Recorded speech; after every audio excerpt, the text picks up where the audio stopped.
Como estaba diciendo, es una retransmisión piloto en la cual están conectados las personas que hicieron el curso del año pasado. Están conectadas, por lo menos algunos de ellos están conectados en estos momentos. O sea que buenas tardes a todos vosotros. Esperamos que la sesión de hoy sea útil y que las conferencias del profesor Palazzo pues os gusten. Un poco la tarde se va a desarrollar de la siguiente manera. El profesor Palazzo dará dos conferencias magistrales, una de tumores quísticos y otra de cáncer de páncreas.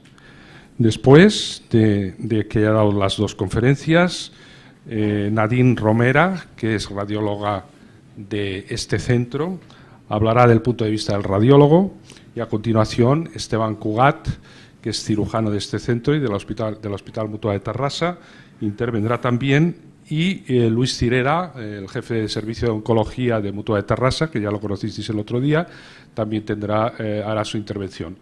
Cuando hayan terminado todos ellos, subirán a la mesa, aquí a la mesa, se establecerá un poco de mesa redonda o de diálogo.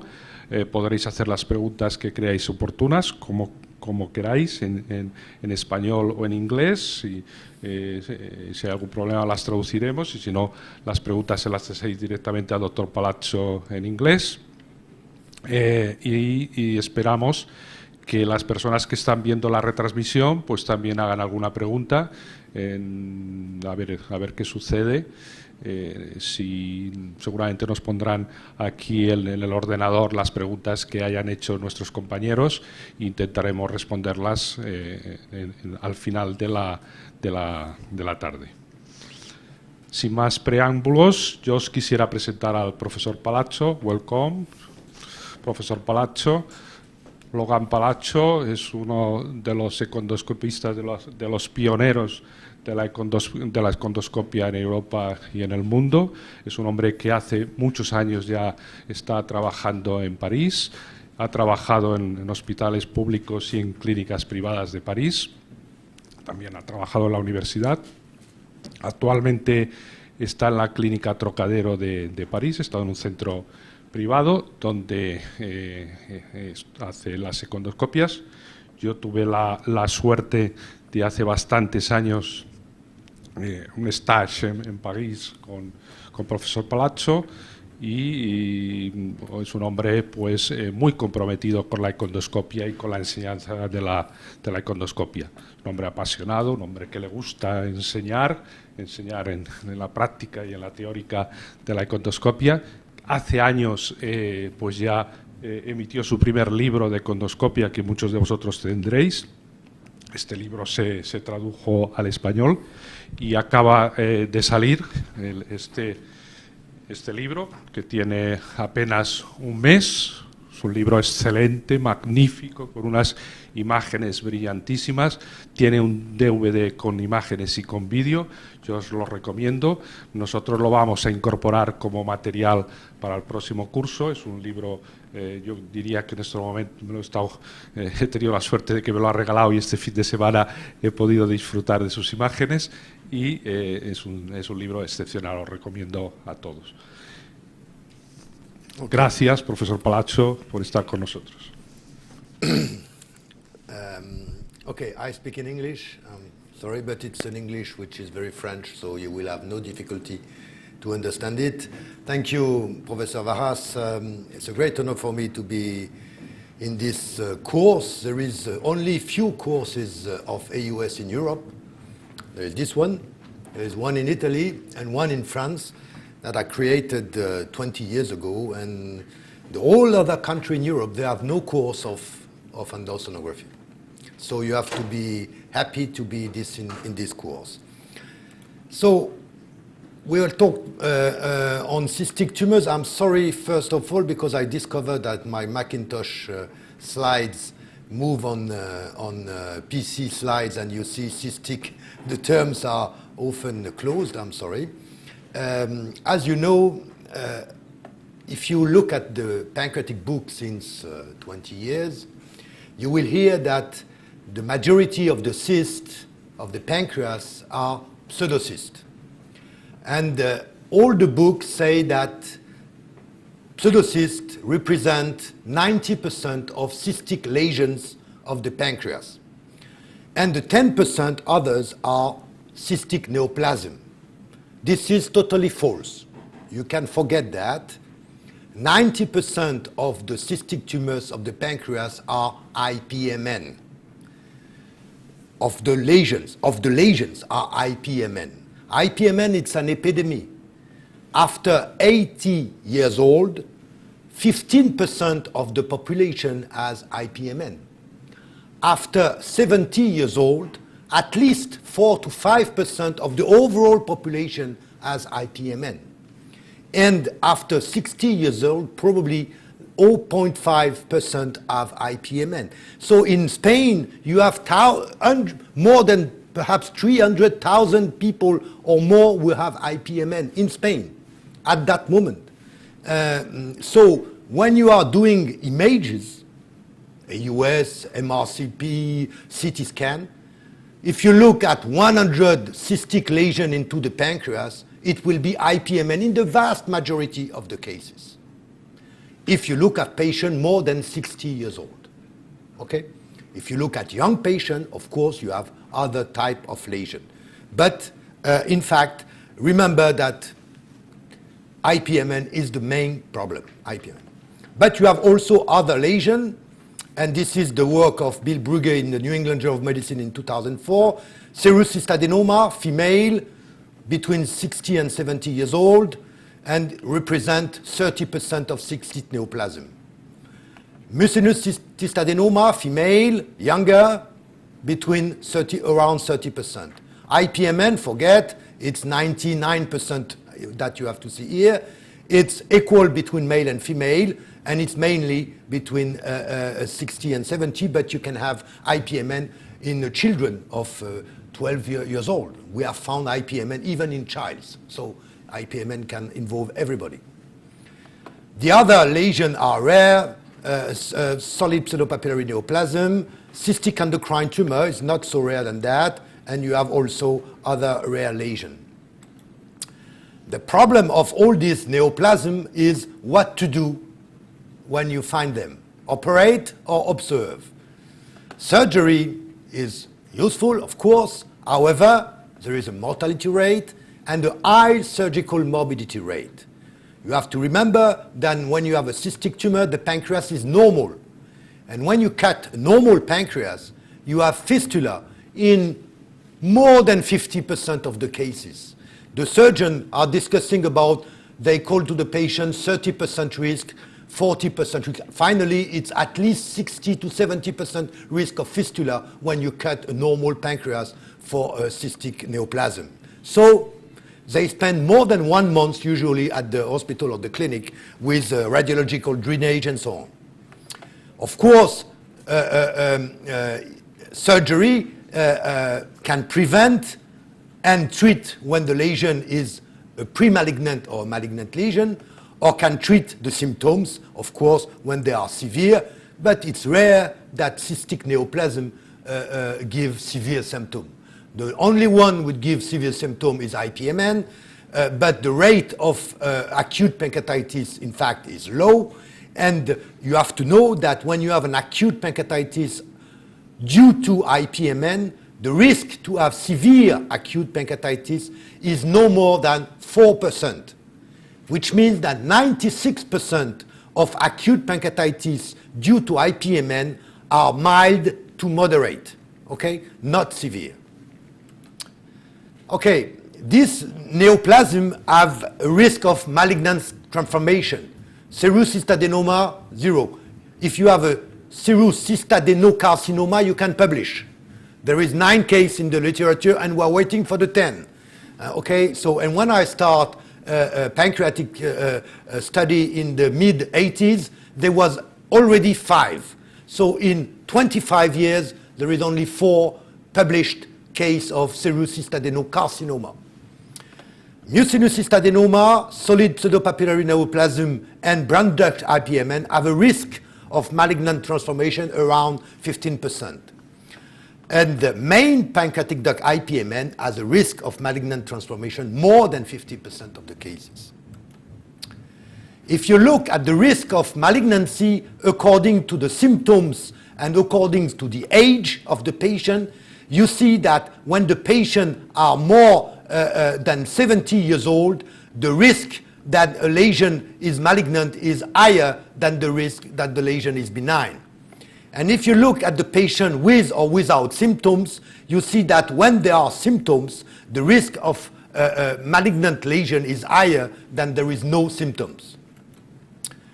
There are a lot of studies which are look for incidental cystic neoplasm and the risk of malignancy of these incidental cystic tumors. And you know that these lesions are more and more discovered by CT scan performed for sigmoiditis, by CT scan performed to the follow-up of breast cancer, colonic cancer, and by MR performed for a lot of things. So now we see a lot of this kind of lesion, and mainly they are IPMN, in fact. And if you look at all these studies, the risk that this lesion is malignant when it's incidentally discovered is rare. When it's less than 2 centimeters, 3.5% malignancy in this study of the Boston hospital. This study showed that the majority are stable. This study showed that when they are less than 2 centimeters, there are no malignancy with a follow-up of 8 to 10 years, and so on. Okay. If we look now to IPMN, we have now a lot of data about the risk of malignancy in IPMN. And you know, now everybody knows now that the branch duct is less malignant than the main duct. You see at 5 years, the risk of malignancy when it's branch duct, it's 19% and 57% in branch duct. And if you look at invasive, it's 15%, and invasive 30%. This case, for example, this lady, has the first attack of acute pancreatitis in 1972. And she was seen by a master of biliary disease at that time, which was Professor Jacques Caroli, the man who invented the Caroli's disease. And this guy see this lady and see cholecystectomy. Okay, the cholecystectomy was performed in 72. And during 25 years, she had every year one acute pancreatitis. And CT scan arrived at the end of the 70s, and ERCP at the end of the 70s, and she has every year one CT scan and one ERCP during 10 years. At the beginning of the 90s, at the mid-90s, I saw this patient for one acute pancreatitis more. And she had the year before ERCP, which was only a slight dilatation of the PD, and CT scan will show since 10 years a pseudocyst, a cyst into the head. And when I do AUS, what I see, you see that thing. This is the main pancreatic duct. This is a side branch, and this is the pseudocyst. And the pseudocyst was IPMN, side branch. And mucus was so thick that when you do ERCP, you do not opacify this IPMN. And the lady has been operated on. We were 25 years later, and she was only moderate dysplasia. So when you say the risk at 5 years in side branch is 15% risk of malignancy, okay, you have to know that you can have 30 years of evolution without malignancy. We have done a study in Beaujon Hospital, which is my academic center, and we have followed side branch IPMN without risk of malignancy, which means side branch IPMN less than 3 centimeters inside, without mural nodule, and without severe symptom. And this patient has been followed every year by MRCP and AUS. And at the end of the follow-up, the median follow-up of 3 years, only 10 patients need to be operated on.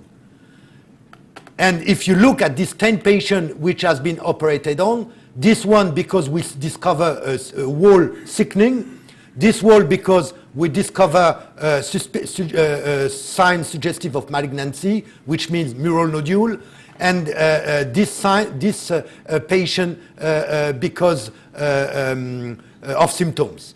And there was no cancer in any of these patients operated on. There was 4 borderline on this 10% of patients, and 4 in situ carcinoma, which means that when you have side branch IPMN without signs of severe symptoms, you can follow them and operate them only when you have signs of something which is appearing. This is one case, for example. This is the cyst. 1 year later, the same cyst with the thickening and irregular part of the wall, and the surgery showed borderline IPMN. You know that IPMN is the only tumor in gastroenterology which still have moderate dysplasia. You know, all the tumor is mild or severe. But in IPMN, you have also moderate in the middle, and moderate, it's borderline. So to operate or to observe, you have a lot of lesion which should be resected, and a lot of lesion which could be observed. Pseudocyst has to be observed, serous adenoma has to be observed, branch duct IPMN without risk of malignancy has to be observed, and small cystic neuroendocrine tumor can be observed. And the other has to be operated on: cystadenocarcinoma, malignant IPMN, mucinous cystadenoma, main duct IPMN, branch duct IPMN with high risk of malignancy, solid pseudopapillary neoplasm, and large cystic neuroendocrine tumor. What is the role of AUS plus or minus AUS guided FNA? Theoretically, there is no role in this part, which are the cystic lesions, which are easily diagnosed with modern cross-sectional imaging. Which are these lesions? Typical pseudocyst, typical serous cystadenoma, typical mucinous cystadenoma, IPMN, when it's obvious it's an IPMN, okay? Cystadenocarcinoma, and solid pseudopapillary neoplasm. Theoretically, you have no role for AUS. In this case, you have a role for AUS. It's when it's unsolved diagnosis at the end of MRI and the CT scan, multi-detector CT scan. And what are these lesions? It's mainly macrocystic lesion. Macrocystic lesion. And a macrocystic lesion, sometimes it's a macrocystic serous cystadenoma, sometimes it's a non-typical mucinous cystadenoma, so at the end of the image you don't know if it's a serous or mucinous. Sometimes it's non-typical pseudocyst. Why? Because the patient has no acute pancreatitis. You ask, have you pain 2 months ago, 3 months ago? No, no pain, no pain, no pain. Okay, and the image looks like a pseudocyst. Is it a pseudocyst? Is it a mucinous cystadenoma? What it is? Okay, and it exists. And of course, cystic neuroendocrine tumor are never diagnosed by other imaging than AUS. So you have a cyst, and nobody knows what is this cyst, and it's a cystic neuroendocrine tumor. And sometimes I will show you some other rare cystic lesion. So what are the performance of AUS, cytology and markers in the diagnosis of this macrocystic lesion? And you have the study of Bill Brugge in gastroenterology 2004. They look for macrocystic lesion, and the lesion look like mucinous because they were macrocystic. And at the end you have 68 mucinous, 7 serous, 27 pseudocyst, 5 neuroendocrine, and 5 other. And the aspect at AUS was accurate only in 51%. The CEA level was 80% accurate, and the cytology 60%. And if you combine in this study several things, you see that the combination of AUS plus CEA was accurate in 90% of the diagnosis of macrocystic lesion. And the other were significantly less accurate for this diagnosis. So if we look at cytology and histology, in fact, we know, because of a lot of study published, that in macrocystic lesion, we are talking about macrocystic lesion, the diagnostic yield is less than 30%, but more you have tumor, nodule, more it's accurate. So more it's aggressive, more it's accurate. And how to optimize this cytology sample, you have to use liquid phase based cytology. We call that SynPrep, but you have other in the market. And when you are working on a cyst, don't try to put that on smears. Don't try to put that on formol. It has no sense. You put that in a special liquid, and this special liquid is called cytolith. You put your sample of cyst, and you send that to the laboratory. And the laboratory works on an automate, and the automate prepare a smears with all the cells which are in your liquid. And if you have 5 cells, you will find the 5 cells on the smear.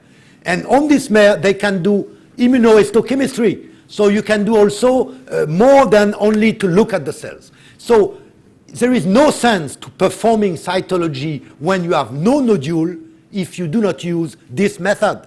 And you have a paper published this July by the team of Amsterdam and Rotterdam, and they are very famous, and they publish a prospective trial without sense. They conclude at the end of the study that to put a needle in the cystic tumors is not useful. Yes, because first of all, they put on smears, and at the end, they send to the laboratory for CEA. So in 50% of the cases, they have no CEA. So at the end, they conclude there is no role of AUS-guided FNA in cystic pancreatic tumors. Okay, but the study was totally crazy, and the reviewer who accept the paper never perform AUS-guided biopsy in cystic tumor because he accept a paper with a methodology which was unacceptable. So you understand? So this kind of thing has to be known. If one of the major team in the world is doing like this in 2011, okay, so you have to imagine that a lot of people in the world are doing cytology of cystic tumors, not trying to obtain cytology. Okay. So what are the results of the markers? In fact, we will see we use only 2 markers, CA99, for example, and you have this study. If you find this paper, it's in GI Endoscopy in 2005. You have to read it because it's a compilation of a lot of study. And in this compilation, you see the cutoff. It's here. There is 2 cutoff of CA99. And in fact, in Beaujon Hospital, we use 50,000 unit for the discrimination between everything and mucinous tumor, so mucinous adenoma or mucinous adenocarcinoma. And when you use this cutoff, the sensitivity is 72% and the specificity 84%. And this is the best result obtained. So I encourage you to use this cutoff. And for CEA, Beaujon cutoff, which are here, are less than 5 or more than 400.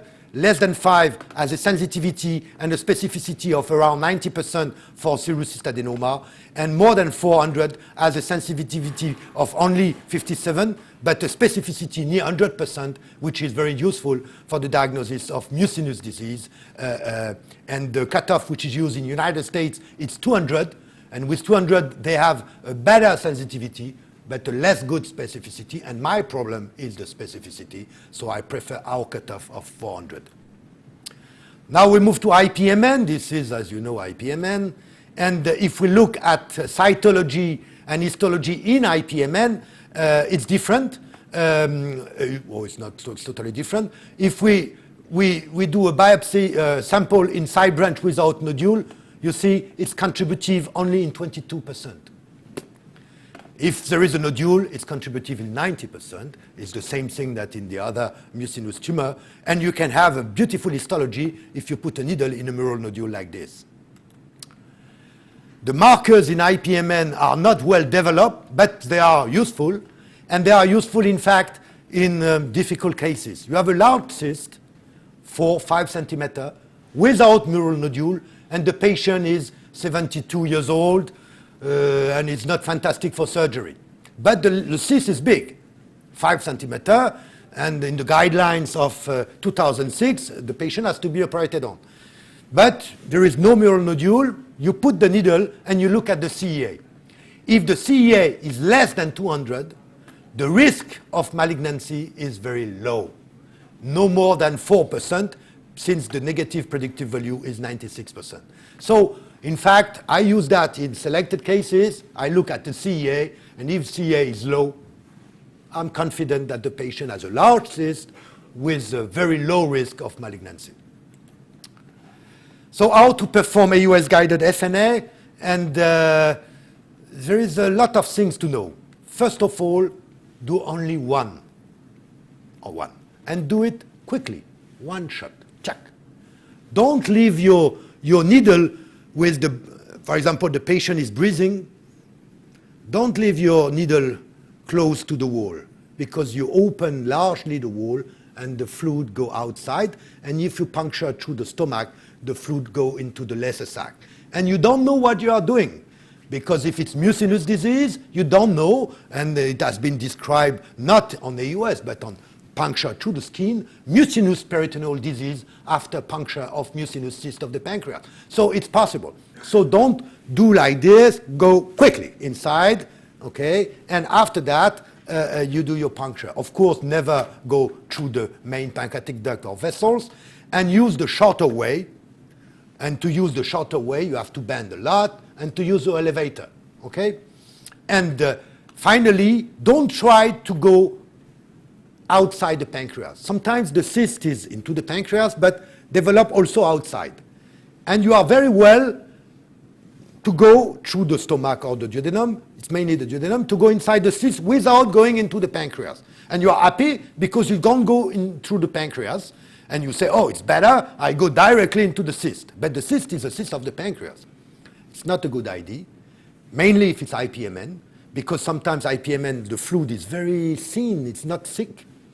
And if you put the needle into the duodenum, usually it's a cyst which is originating from the Ensinet process, developed behind the pancreas, in front of the vena cava. And if you puncture through the duodenum in this, you can have a fistula, because at the end, the fluid will go into the retroperitoneum against the colon, and you will have no acute pancreatitis, you will have pseudocyst. And it's dangerous. So go always, even it's 2 or 3 millimeters through the pancreas, to avoid that the fluid go outside when it's IPMN, because IPMN, they are communicating with the side, with the main duct, and if you have a fistula, because you have the sphincter at the end of the main pancreatic duct, the fluid go into the cyst and into the retroperitoneum. And use 22 gauge, don't use large needle, use 22 gauge. With a larger needle, you don't know what you are doing. You use 19 gauge, you make a big hole, you don't know what you are doing. Okay? And I have seen, because I have done with 19 gauge, I have seen cyst totally going the fluid outside and between the stomach and the pancreas. So after, if you leave, for example, 3 centimeters, and you come back 10 minutes later, and the totally disappear, but not in your needle, you have removed the needle. Between the pancreas and so 19 gauge has no, it add nothing to you, and it's perhaps dangerous. You have to start with fluid analysis, and after that you go into the septum. If you go in the septum before fluid analysis, sometimes you have blood. So immediately you have blood inside the lesion, and more it's serous adenoma, macrocystic, more you have blood. So you take immediately the fluid, and you need 1 millimeter for markers and 1 millimeter for cytology, at least. Which means that if you puncture a 1 centimeter cyst, you have only less than 1 millimeter.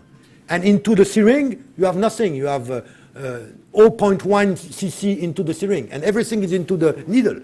And you cannot work. So do not puncture cyst of 1 centimeter. It has no sense. It's not dangerous. You wait, and 2 or 3 or 5 years later, when it will be 2 centimeters, you will put the needle. But okay, so you need to have fluid if it's totally without nodule. You have to avoid to go through the distal wall. You have the proximal wall against the stomach or the duodenum, and the distal wall. Don't go through the distal wall, because the fluid will go outside on the other way, and you don't know what you are doing. You have to empty the cyst each time it's possible. Why? Because sometimes you see better the landmarks between the cyst and the duct. And sometimes you see the communication in IPMN after you have emptied the cyst by two-way, because the cyst is empty, there is no compression on the communication, so you see the communication. And secondly, if you come back 10 minutes later, the cyst is another time full, and there is only one disease which can put liquid in 10 minutes in a cyst, it's IPMN. So even you do not see the communication, the fact that you empty the cyst and 10 minutes later the cyst is come back means that it was IPMN. So you have the certitude that it was IPMN. Even you don't see the communication. If you have less than 1 millimeter, you don't do cytology, you do only CEA. And of course you give antibiotics, but nobody knows why we give antibiotics, because there is no randomized study which has demonstrated it was useful. But in every guidelines, every say that you have to use antibiotic to avoid infection. In fact, okay, we do it. So this is the algorithm. If you find a cystic neoplasm with ultrasound, CT scan, MRI, AUS, what you want, you have to see if this cystic neoplasm is multiple or if it's unique. If it's multiple, you have to ask the question, are these cysts dilated duct or cyst? Is there a communication with the main pancreatic duct? If you see one, you say yes at one of these two questions, or both, it's IPMN. If you are not able to find a communication and this cyst does not look like duct, but they look like cyst, they are round. If look like duct means that they are elongated. It's a polycystic disease. This is IPMN. IPMN, very small. This IPMN was giving pancreatitis. So we have operated this lady because of every 3 months she has an acute pancreatitis, and at the end we have operated her with only this small cyst. This what you have to find to be sure it's an IPMN. Even you have no communication when you have that thing, and this shape, which means that it's not round, it's elongated, and you have this inside, this is IPMN. This is the mucus droplet, okay? Here also it's IPMN. You have several Dupuis markers. This is not a tumor. This is not a mural nodule. This is droplet of mucus. Look at this, hyperechogenic with a centrum which is hypoechogenic. So now we are in this unique. You look at the number of the cysts. If it's multilocular means more than 6 cysts. More than 6 cysts. It's a serous cystadenoma. This is a serous cystadenoma. Here you have 1, 2, 3 cysts, and here 1, 2, 3 you have, okay? And this is a typical serous cystadenoma with 100 cysts inside. When it's unilocular, which means unique or less than 6 cysts, you look at the wall. If the wall is thickened with nodule, vegetation, these are bad lesion, cystadenocarcinoma, pseudopapillary tumor, cystic endocrine tumor, or cystic adenocarcinoma. Okay. This is a typical mucinous cystadenoma. You can ask, are you sure it is not mucus? In fact, mucus is here, but this is tumor. Okay, here you have the mucus and the tumor. This is the same lesion. Here you have the eggshell calcification, which are typical of mucinous cystadenoma.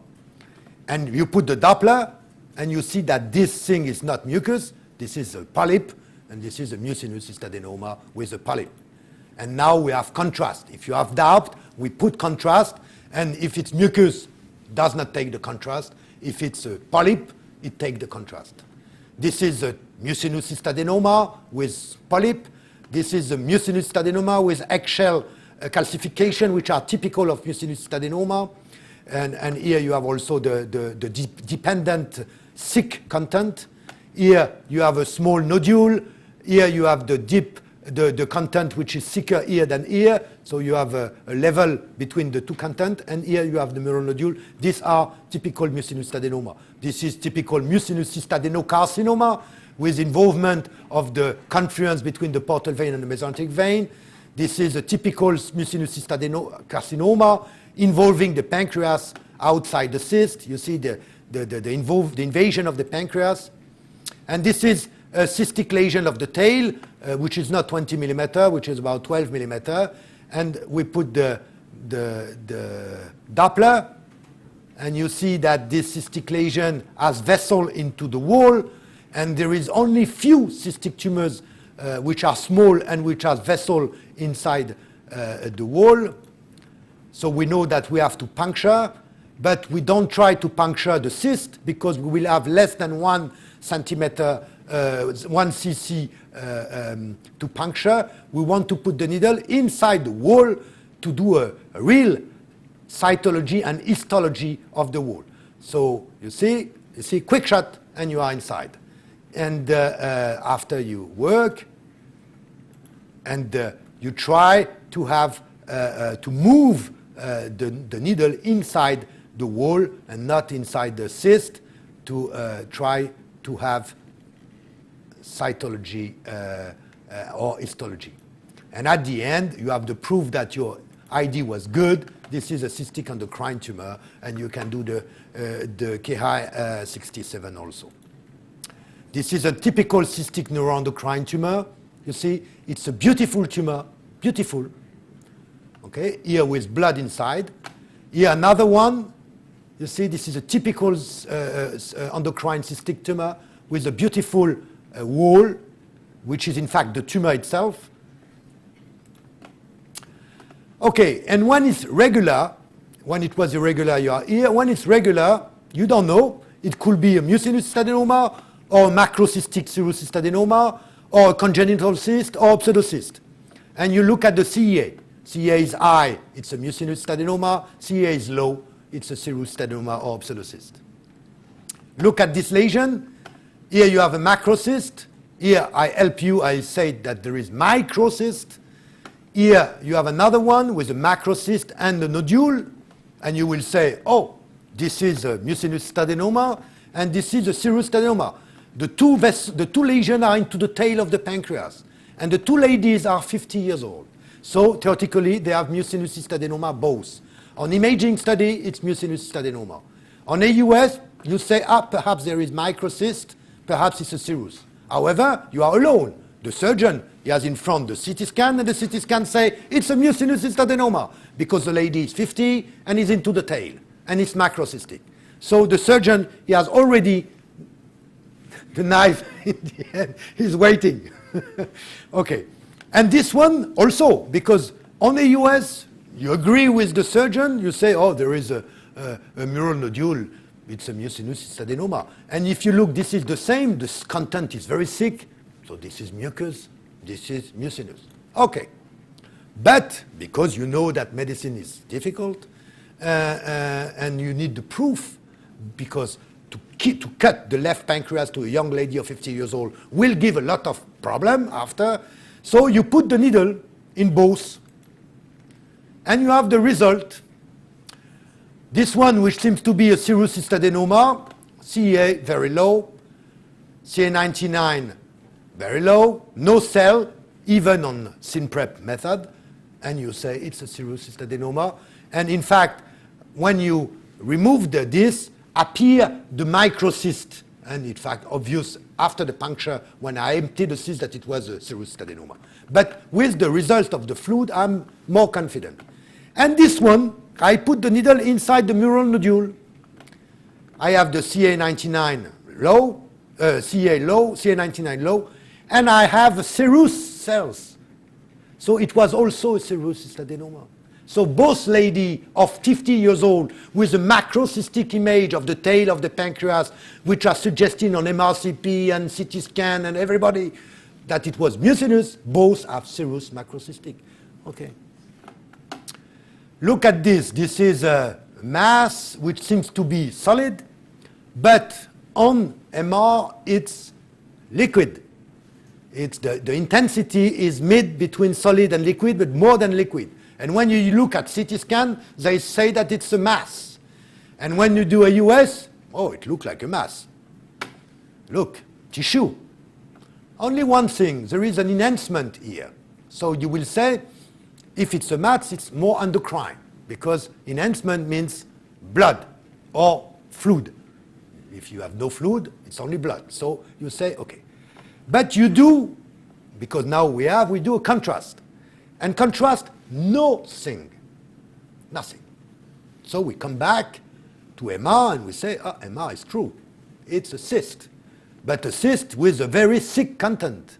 And in fact, we put the needle and we have a lymphoepithelial cyst, which is a cyst with squamous things and a lot of lymphocytes. It's a benign cyst, rare, that you can have. Now we look at this, but although I will go after because we have too much, too much loose time. I move to the follow-up that you have to know on IPMN. This is important. When now we stratify, this is the French consensus on this, we stratify around low risk, middle risk, and high risk. Low risk means that the size is small and there is no risk factor. And what are these risk factors? When you have a family of cancer of the pancreas and you are more than 65 years old, if you find an IPMN, it's a risk factor. It's not standard IPMN because your father has a pancreatic cancer and you have an IPMN. It's not good for you if you are more than 65. Even the cyst is low, is small. If you have a mural nodule, after you have discussed to the surgeon say, no, I do not want to operate, so you have to follow. Here, if your main duct is large, which means that you have already discussed with the surgeon and he has decided to not operate your patient. If you are a patient with IPMN already operated on and you have high-grade dysplasia on the first surgery, you have to follow the patient very carefully for the rest of the pancreas. And the last risk factor is the old risk factor of 2006. It's when the diameter is more than 3 centimeters.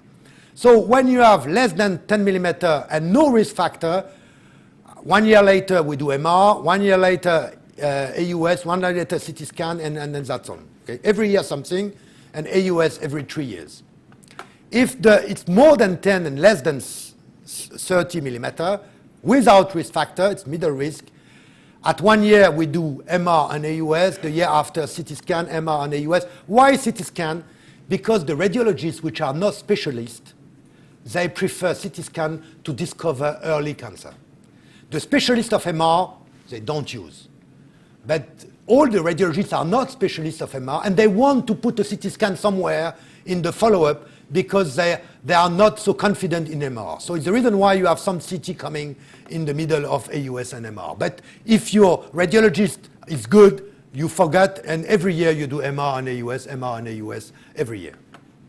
And when it's the high risk, with at least one of these, every year you do everything. You have to know that more the patient is old, more the risk of cancer increase.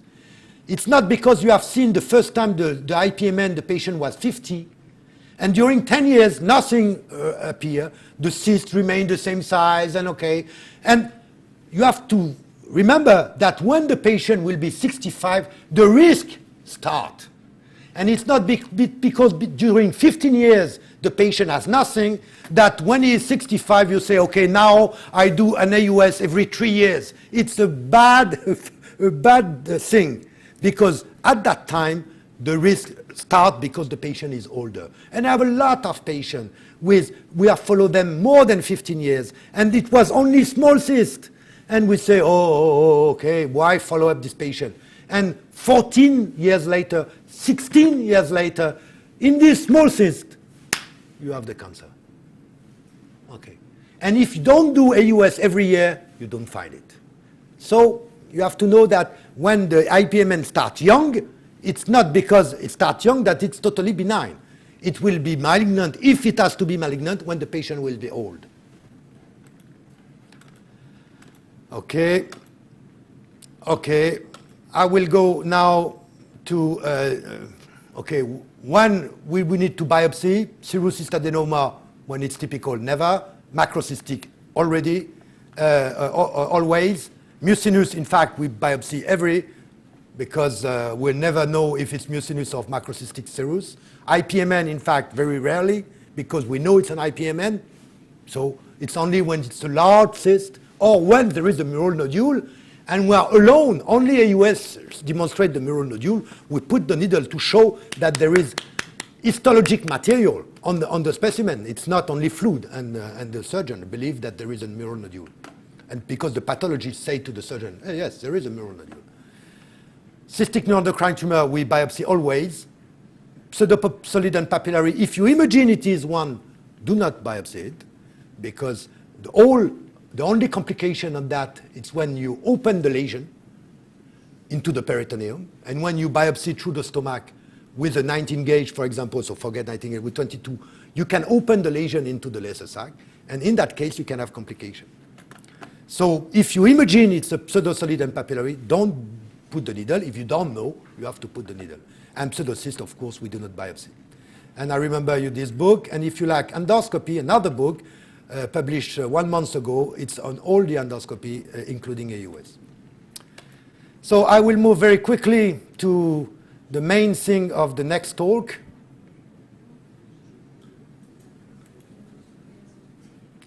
Where I go?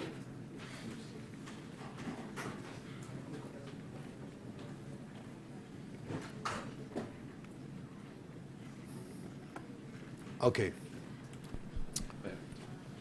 So, thank you very much. Questions? ¿Hay alguna pregunta para esta primera conferencia?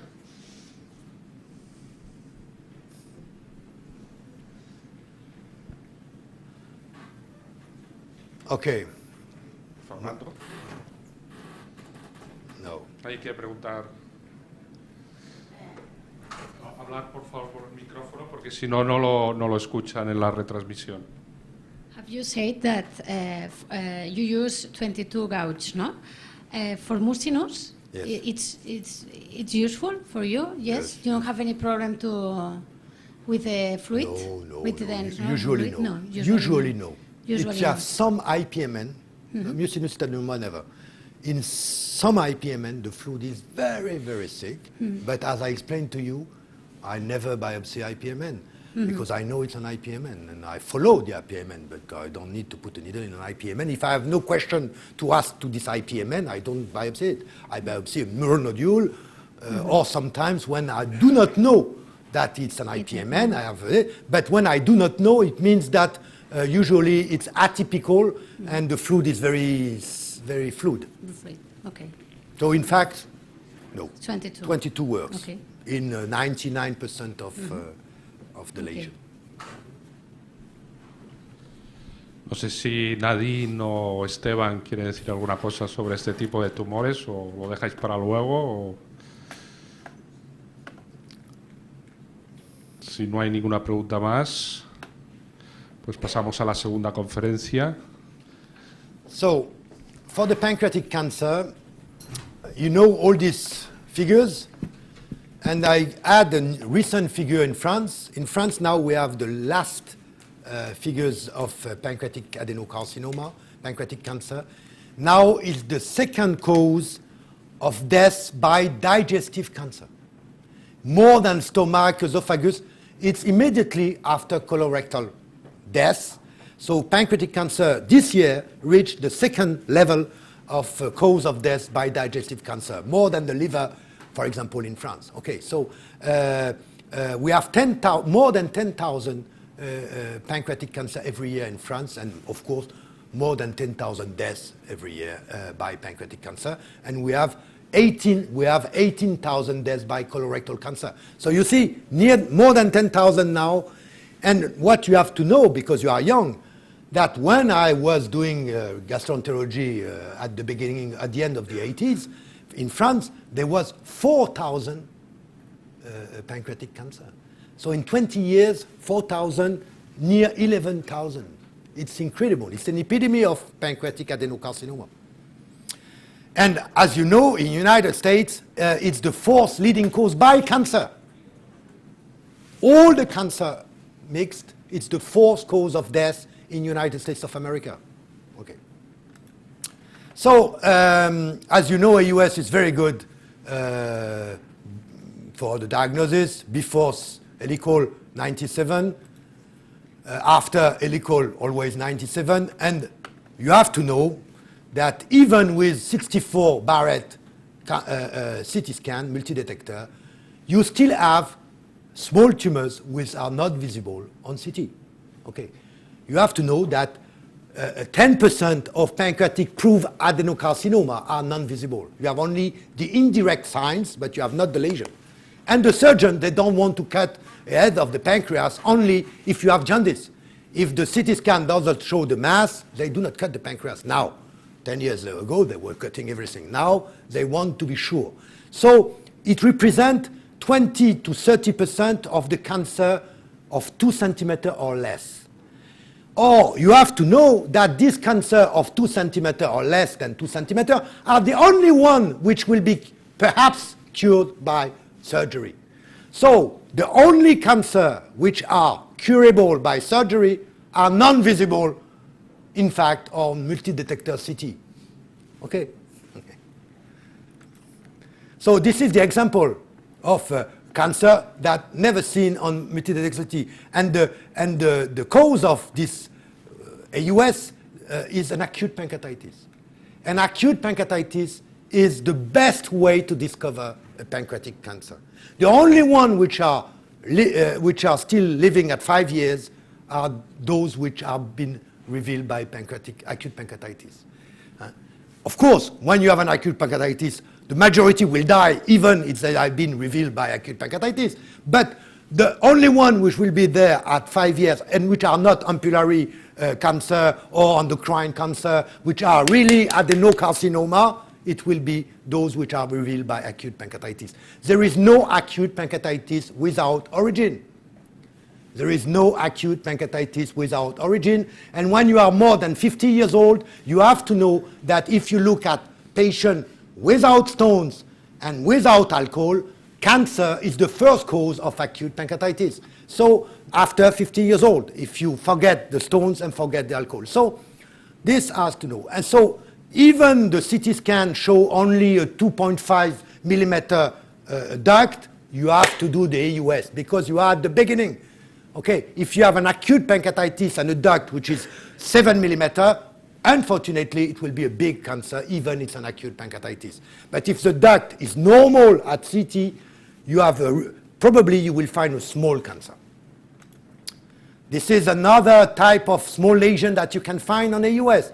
You see, here it's well because the patient has jaundice, but the lesion is very small. But it's a locally advanced unresectable cancer because this tumor has involved more than 180 degrees of the confluence of the portal vein. See it? And you see now the quality of the image you can have with the new machine. Okay. You have to know that 10% of the resected solid pancreatic tumors are non-neoplastic. Okay. On Whipple resection series, 10% there is no cancer. And there is no tumor. Nodular focal pancreatitis, and of course now everybody knows the AIP, autoimmune pancreatitis. And you have to know that on the resect, 10 to 15% of pancreatic cancer are non-adenocarcinoma. They are endocrine, metastasis, and 1% are lymphomas. And lymphomas, air shop, and they are cured. So you have, of course, a lot of differential diagnosis. And this differential diagnosis is, of course, seen when the history and the laboratory test or both are atypical. And you can have AIP, focal mass of chronic pancreatitis, groove pancreatitis, which is in Western countries, and we call that in France and in Germany, cystic dystrophy of the duodenal wall on ectopic pancreas. Of course, sometimes they are pseudosolid serous cystadenoma, and they look like a fantastic small mass on CT scan.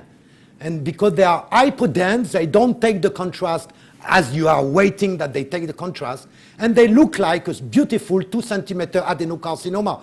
And everybody is happy to have discovered a 2 centimeter adenocarcinoma, which has all the signs of an adenocarcinoma, and it's serous pseudosolid. Sometimes you have, of course, malignant endocrine tumors. You can have a pancreatic metastasis. It's more and more frequent to have this problem. You have a patient with breast cancer, colonic cancer, and you find a mass into the pancreas. Is it a metastasis? Is it a pancreatic adenocarcinoma? And this. For doing this differential diagnosis, we have FNA, through the skin and through AUS. We have elastography, we have elastometry, which is quantitative, and we have contrast. FNA, it works well through the skin. We do that. You are young, but I was doing FNA with ultrasound at the beginning of the 80s. So it works. However, we need large needle to have a core. And we need to biopsy again through 7 centimeters of abdomen to arrive into the tumor. And pancreatic cancer, it's totally crazy. It's a bad disease, but now we can go through the stomach or through the duodenum without putting these cells everywhere. So now we have to forget to puncture through the skin because the seeding is a real problem. And seeding through the skin, through the stomach with a 19 gauge or a 20 gauge needle to have, it's unacceptable. So we forget. And since 93, and Mark Giovannini and Peter Willman, we use AUS. And we use a lot of needle, and everybody thinks he has to find the best needle. The American now, they're on 25. Now arrived the 19 gauge, flex, no flex, Procor, without Procor, I don't know. Okay, you have to remember that the 22 works very well, the standard 22 works very well, and it's a less expensive needle. And with 22 gauge needle in pancreatic adenocarcinoma, my results are more than 98% sensitivity with a 22 gauge needle. Okay. But I do everything. I do cytology, histology, and immunohistochemistry. And cytology, I do smears and liquid phase cytology. So I do in all the mass 3 things. And combining these 3 things, my pathologist, which is not in my room, which is in his hospital, I send the thing, found adenocarcinoma in 98% sensitivity. And the 2% false negative is when I am tired at the end of the day, and sometimes, okay. So the results are very good, and it's not dangerous, and you can biopsy everything, and the results are as good when it's more than 25, when it's less than 25, and theoretically, adenocarcinoma, it's easy. But you have to use the good needle. And I was discussing at lunch, and I hear that everybody is using the wrong needle. Okay. Everybody is using Cook needle now, okay, since 15 years, and the Cook needle that everybody is using is the 1.22 gauge needle of Cook. And this needle is not the best needle. But nobody knows because Cook does not know that this needle is not good. So they sell to everybody in all the world 1.22 Cook needle. But they have another needle since 10 years, more than 10 years, which is the 3.22 gauge needle with a metallic sheet. And this needle makes at only the needle 10% difference. 10%. Because the 1.22 has a Teflon sheet, and when you are not well, the needle has difficulty to go outside, and you cannot adjust really your needle where you want. And this is 10%. So you lose 10% using this needle. If you move to the 3.22, you win immediately 10% result accuracy in pancreatic adenocarcinoma. So use the good needle, first of all, and the 22 Procor now, which is used now, in fact, is less good than the 3.22 standard because she has the same sheet than the 1.22, this Teflon sheet. And in fact, when you are into duodenum and you are not well, in fact, you will have nothing because your needle you will have difficulty, you will be afraid, you have too much vessels, and you will not put the needle where you have to put it because of this sheet, Teflon sheet. Okay, we move to sides. Okay, you know all these things. So the indication, unresectable locally advanced, it's of course 80% of the indication before palliation, but now we have palliation, so we can do it. Sometimes the 10% I'm talking about, AUS see the mass and nobody see the mass, of course. The surgeon will never operate if you don't have an histology of pancreatic adenocarcinoma. The differential diagnosis, of course, cancer metastasis, cancer and focal pancreatitis. Now we have the borderline lesion, Borderline lesion means the lesion which are resectable, but with R1. We know that there will be a R1 resection at the end, and it's not good. R1 resection, you have to do a Whipple for nothing. So they are resectable with the vascular thing on the confluence, for example. So it's difficult surgery, but with R1 at the end in 70%, these are called borderline. And this borderline, we have to give neoadjuvant, because 20 to 30% of this borderline at the end of neoadjuvant will be curable. And so you need histology, of course, because it's not the same thing to have a ductal adenocarcinoma or an endocrine malignant tumor and so on. So these neoadjuvant are more and more frequent in borderline. And of course, the incidental findings has to be biopsy. And this is the biopsy. And I want to show you how to do a biopsy. Because I see in live, I do a lot of live in my life, and I see a lot of experts doing a lot of way different to do biopsy. And because I have the best results published in the world, I'm sure that my way is the good way. And this way is that you take your time. Don't do like this sometimes. Shh. No, take your time. First of all, take your time, and second, look at you change the position, you see, here I will. So to change the position, it's the bending. It's not the elevator. In a mass, the elevator doesn't work. So it's bending, and it's bending down. And you can change your path. And you look at what you have into the needle. I will show you when I'm discussing now. So there's a reason why. Okay. Till you have this thing, you see this small thing, not here. This small, here it's okay. Now it starts to be okay. But before this, you have these artifacts. Till you have the artifacts, you have to continue to move. The artifact means that you still have air. And if you have air, it means that you have no cloth. And the cells, the cell block will be into the cloth. So you remove the needle when you have nothing visible, like now. Now there is nothing. Now it means that there is a cloth inside the needle. It's good. You can stop moving because you will have nothing more. You will have blood, blood, blood. So now you remove the needle. This is a small trick we will change to you the life, because it will give to you also 10% of sensitivity doing like this. So you go slowly, you go the entire lesion, the middle and both edges, and you change the path each time it's possible. And to have this cloth, because sometimes they are very fibrotic, this ductal adenocarcinoma, and you have this air visible, and you have 20, 30. So after 10 or 15, I changed the syringe. I will start always with the 10 cc. After that, you go to 20 cc, because they are available. You can buy them, 20 cc syringe with the lock, and you tube. And if 10 movement after, it's always the air, I move to 60 cc syringe. And with the 60 cc syringe, usually at the end, you have this cloth. But I don't start with, because all the adenocarcinoma are not fibrotic. And I don't want to have too much blood. If I start with the 60 syringe in every patient, I will have blood in a lot of cases. And blood, okay, I accept blood, but my goal is not to have a lot of blood.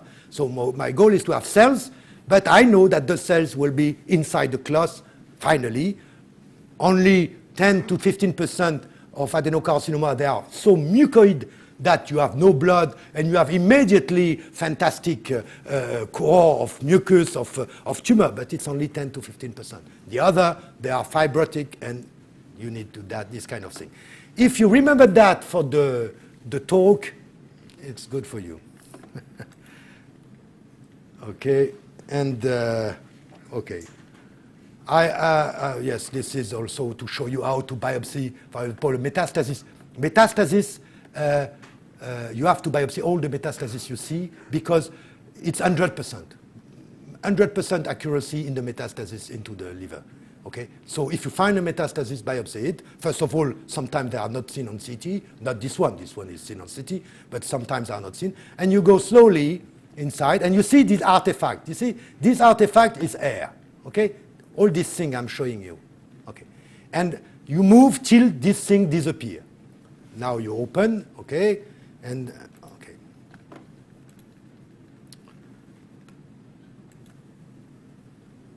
Okay. Sometimes the metastases are so small that you have to look for them. Here you have ascites, so you have to avoid to biopsy if you find a metastasis which is under the capsule, avoid to biopsy it. This one is too small, 5 millimeter. So I'm looking for metastasis which is biopsy without risk and more than 5 millimeter. Here this one, okay. And finally, I find it in the other side of the liver. This was the segment 2, but I will find on the segment 3 here. And this one is under the capsule, but because I go through the liver, it's not dangerous. And here you see I will do, more you are far, more you use a very quick shot. You see, immediately, okay. If you go through too much slowly, you lose the lesion. Okay, metastasis of renal cell cancer, incidentaloma of the NCNet process. Look, this is a small benign lesion. But you biopsy it because, and it's not so benign. The KY67 is more than 10%. So this small endocrine tumor of 10 millimeter is a cancer. So it means that this cancer will give say the patient will arrive on your unit with a liver metastasis, with a 30 metastasis, and which play golf, okay, and they have a 3 centimeter mass into the pancreas, and all the liver is metastatic. These are this patient. At the beginning, it's a small lesion, totally benign, but in fact, the KY it's very elevated, and this is a cancer. So you have to be sure that you do. This is a serous adenoma. Okay, serous adenoma, but in fact it's a mass, and you are not able to say it's a serous adenoma.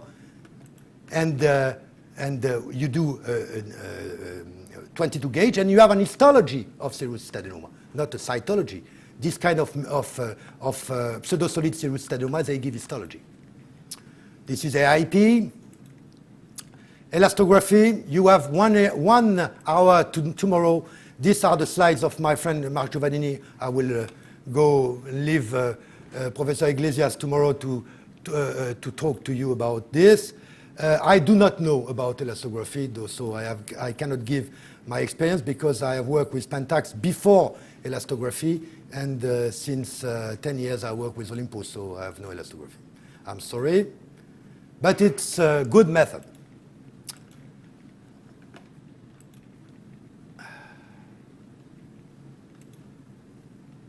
Okay, we move to contrast. You have here contrast yesterday. Professor Fusaroli, I explained to you, but I will show image because they are impressive. I'm sure he has given to you a beautiful image, but the image I will show you are very beautiful, and we will finish at that time. Allez, allez, allez. Okay, this is suspicion of adenocarcinoma.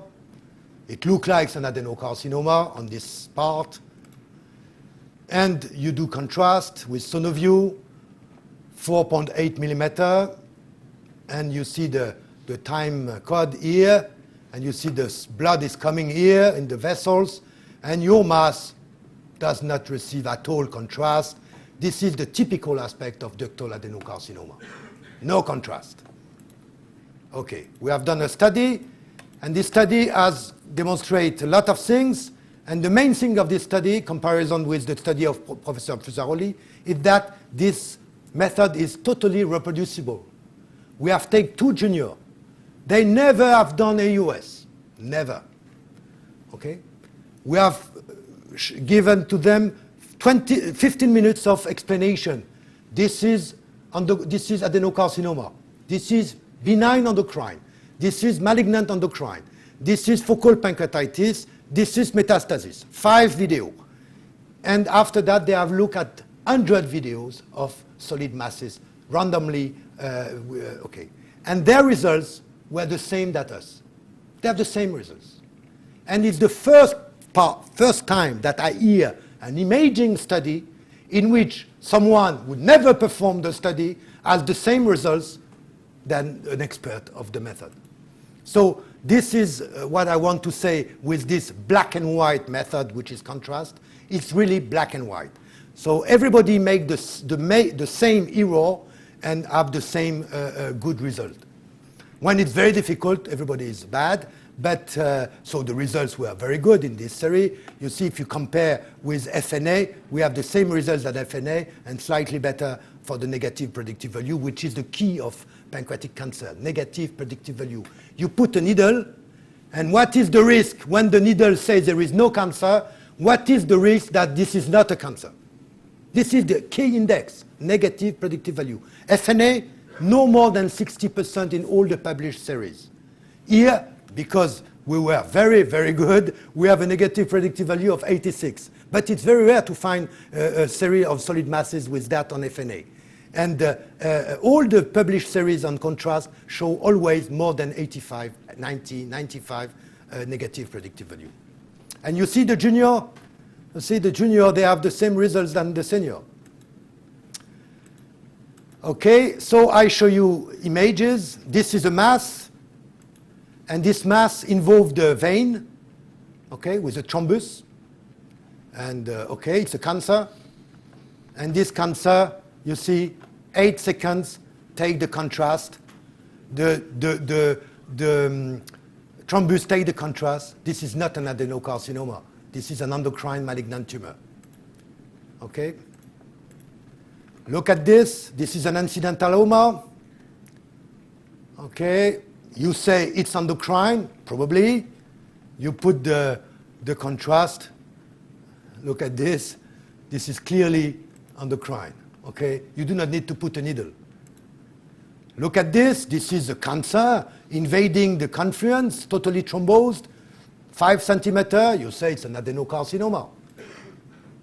No, it's not an adenocarcinoma. It looks like an adenocarcinoma. But 8 seconds, the blood is arriving, and look at this. It takes the contrast. Clearly, it's an endocrine malignant cancer. Look at this. It looks like an endocrine tumor. It's well demarcated, beautiful. Okay, you put the contrast. The blood will arrive here at 8, usually, or at 9. No. Yes. Okay. Okay. Nothing is coming. Adenocarcinoma. This large mass, it's special. Large mass of 7 centimeters in the pancreas, unusual. You put it. Contrast is coming. Look. Take contrast here, no contrast here. Adenosquamous carcinoma. So a part adenocarcinoma, a part squamous. Look at this. Beautiful mass. You will say, perhaps malignant endocrine tumor. But the patient has previously, 12 years before, operated on from a renal cell cancer. And you will see large vessel, irregular large vessel inside, look, with contrast coming. Okay. Typical aspect of a metastasis, which take a lot of contrast, but not like endocrine malignant tumor. And this young lady, 37 years old, mass of the tail of the pancreas, weight load, pain, contrast. It take a lot of contrast. AIP, finally it was an AIP, autoimmune pancreatitis.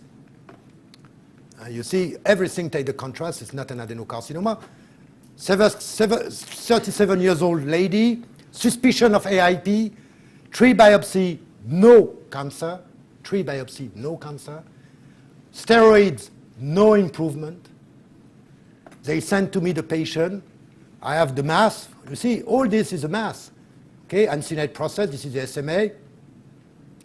My colleague before me, they have done good biopsy. But I have, fortunately, the contrast with me. It was in 2009 at the beginning.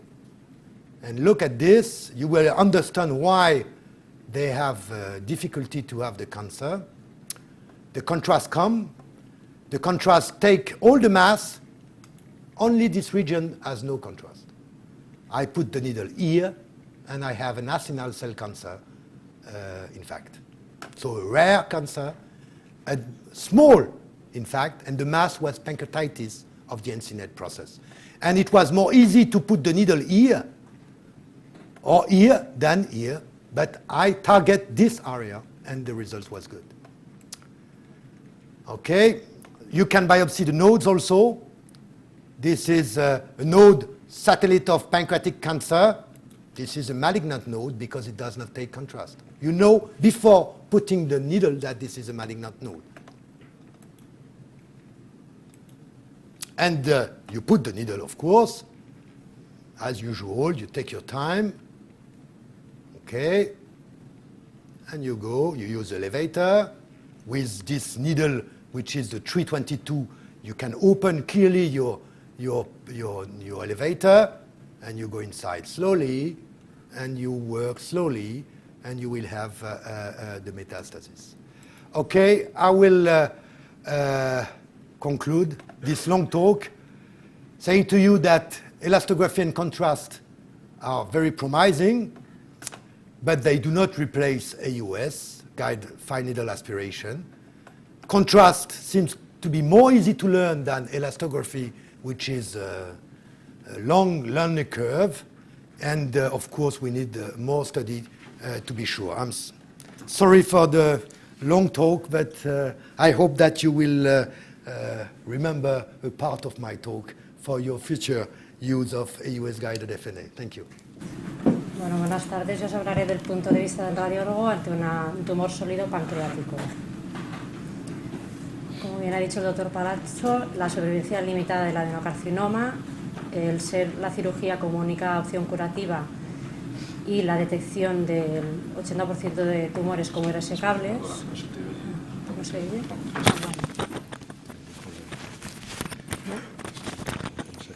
Vale. Es que se van a ver las personas que están en la retransmisión. Bueno. Pues el punto de vista del radiólogo lo he centrado sobre todo en teniendo en cuenta que el cáncer de páncreas tiene una supervivencia limitada, la cirugía es la única opción curativa y el 80% de tumores en el momento del diagnóstico se consideran como irresecables. Por lo tanto, el papel del radiólogo tiene que estar enfocado hacia un diagnóstico precoz y preciso. Esto permitirá una correcta selección del paciente, una guía para el manejo clínico y quirúrgico y determinar el pronóstico. Con la detección, la caracterización y el estadiaje, lo que se pretende es evitar cirugía innecesaria y no negar la cirugía curativa. Tenemos diferentes métodos diagnósticos y el estadiaje multimodalidad optimiza la resecabilidad. Yo os hablaré sobre todo del TAC multidetector, de la resonancia y un poco del PET-TAC. El primer caso que os muestro es un varón de 55 años que fue operado hace 6 años de un tumor vesical y en los controles oncológicos, estando asintomático, se le detecta una dilatación del conducto. ¿Tenemos un láser? Ok, thank you. Se le detecta una dilatación del conducto pancreático principal y como el conducto pancreático principal está obstruido por una masa a nivel de cabeza pancreática. Dicha masa tenía una calcificación en su interior y distal a la lesión vemos tanto el conducto pancreático principal como el colédoco libres. En la resonancia detectamos la lesión en las secuencias potenciadas en T2, tanto hipointensas en T2 como hipointensas en T1 en este caso, y esta era la extensión real del tumor en contacto con la vena mesentérica superior. En la colangio 3D detectamos perfectamente la localización del tumor y en el estudio dinámico, que es lo mismo que ha explicado el doctor Palazzo, podemos determinar qué captación tiene el tumor. Y al principio, como vemos, el tumor se ve de hipointenso o hipocaptante respecto al resto del parénquima pancreático. En el TAC multidetector con reconstrucciones coronales, determinamos la relación con los vasos y vemos como en la vena porta tiene un margen irregular. El tratamiento quirúrgico, duodenopancreatectomía cefálica con resección parcial de la vena porta y el diagnóstico adenocarcinoma moderadamente diferenciado. El estadio fue T2 N0 y el margen de resección fue R1. El siguiente caso es un varón de 58 años con dolor abdominal de un mes de evolución, y en el TAC abdominal para estudio del dolor ya detectamos una masa de gran tamaño, de márgenes irregulares, hipocaptante como la anteriormente descrita, y con multitud de vasos, de venas colaterales, tanto a nivel gástrico como periesplénico. En la reconstrucción SMIP, en axial, ya se ve cómo está afectado el tronco celíaco, cómo existe una obliteración de la arteria esplénica, y en reconstrucciones más gruesas podemos valorar todas las colaterales.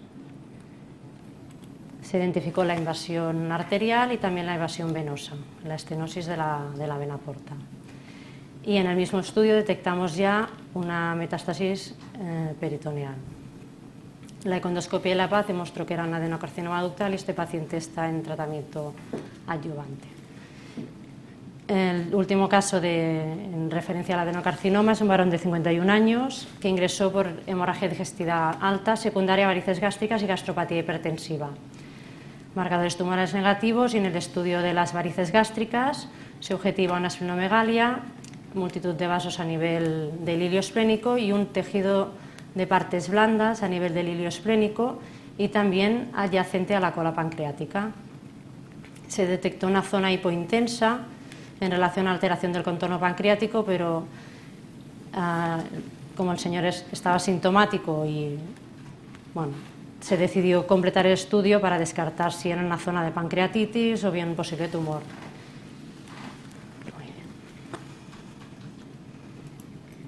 En esta imagen 3D en coronal vemos todas las varices gástricas que habían causado la hemorragia digestiva aguda como clínica de debut.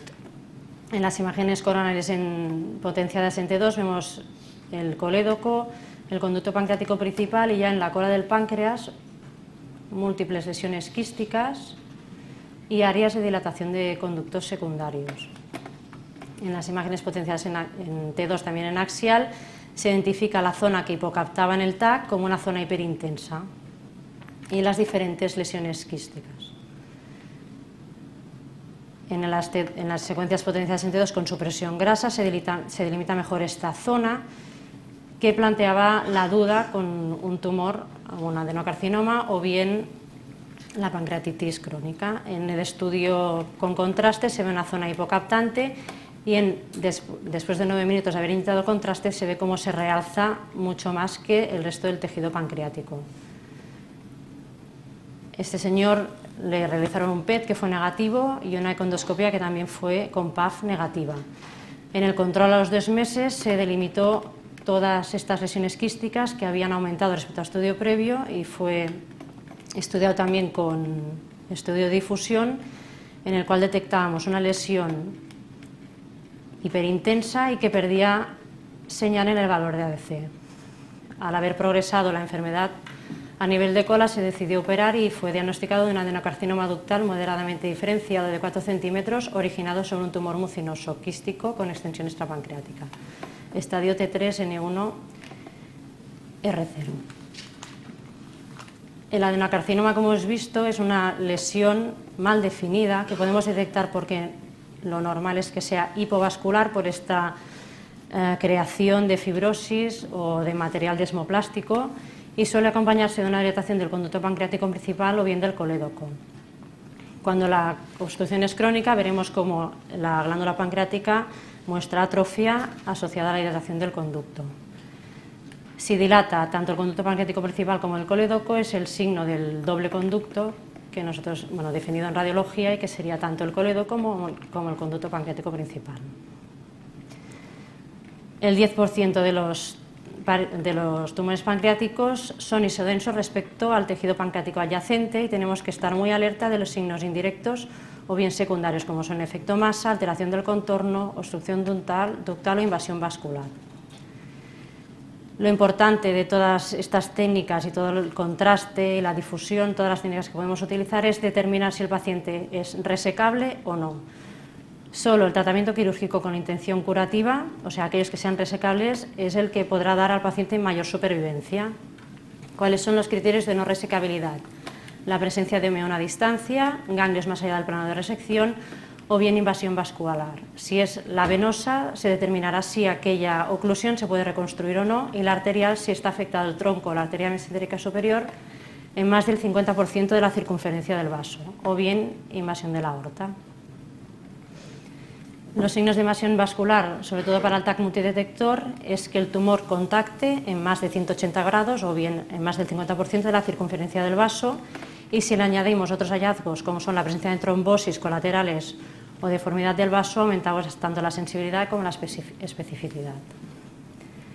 En resumen, el TAC multidetector y la resonancia tienen una sensibilidad y una especificidad más o menos similares, con una precisión diagnóstica de más del 90%. En cuanto a determinar si el tumor no es resecable, el TAC multidetector llega a especificidad de hasta 100% y la reso entre 80 y 90%.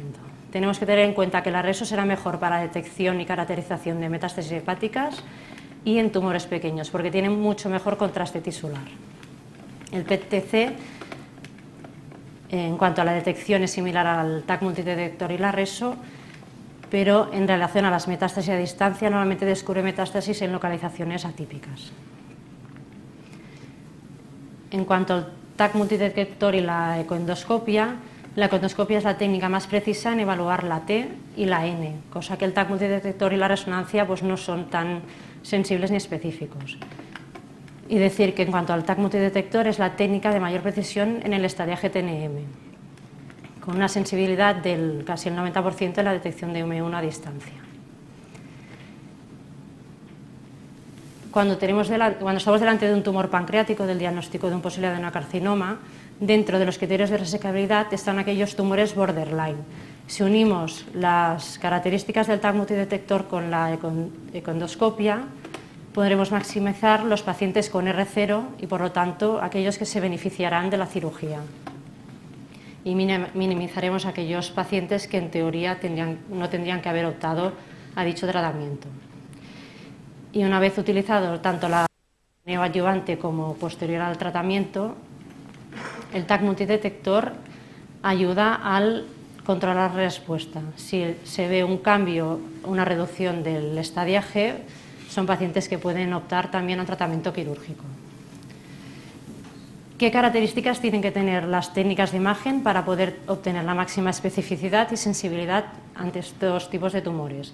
El TAC multidetector tendría que ser un multidetector, quiere decir que tiene más de 16 o de 64 detectores, saber que es el método establecido para el diagnóstico y el estadiaje y que nos proporciona imágenes de alta resolución, reconstrucciones multiplanares y mapas 3D.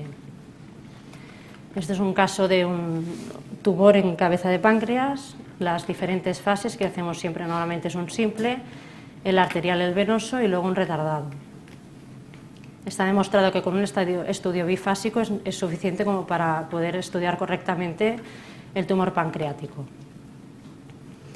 En este caso vemos como las reconstrucciones 3D de los cortes axiales nos proporcionan información de que la arteria hepática derecha se origina de la arteria mesentérica superior, un dato que el cirujano ha de saber antes de ir a quirófano, y luego vemos como la arteria mesentérica superior está rectificada. En este caso no era porque tuviera contacto con el tumor, sino porque existía una pequeña placa de ateroma, y aquí vemos el pequeño margen de tejido normal entre el tumor y la arteria.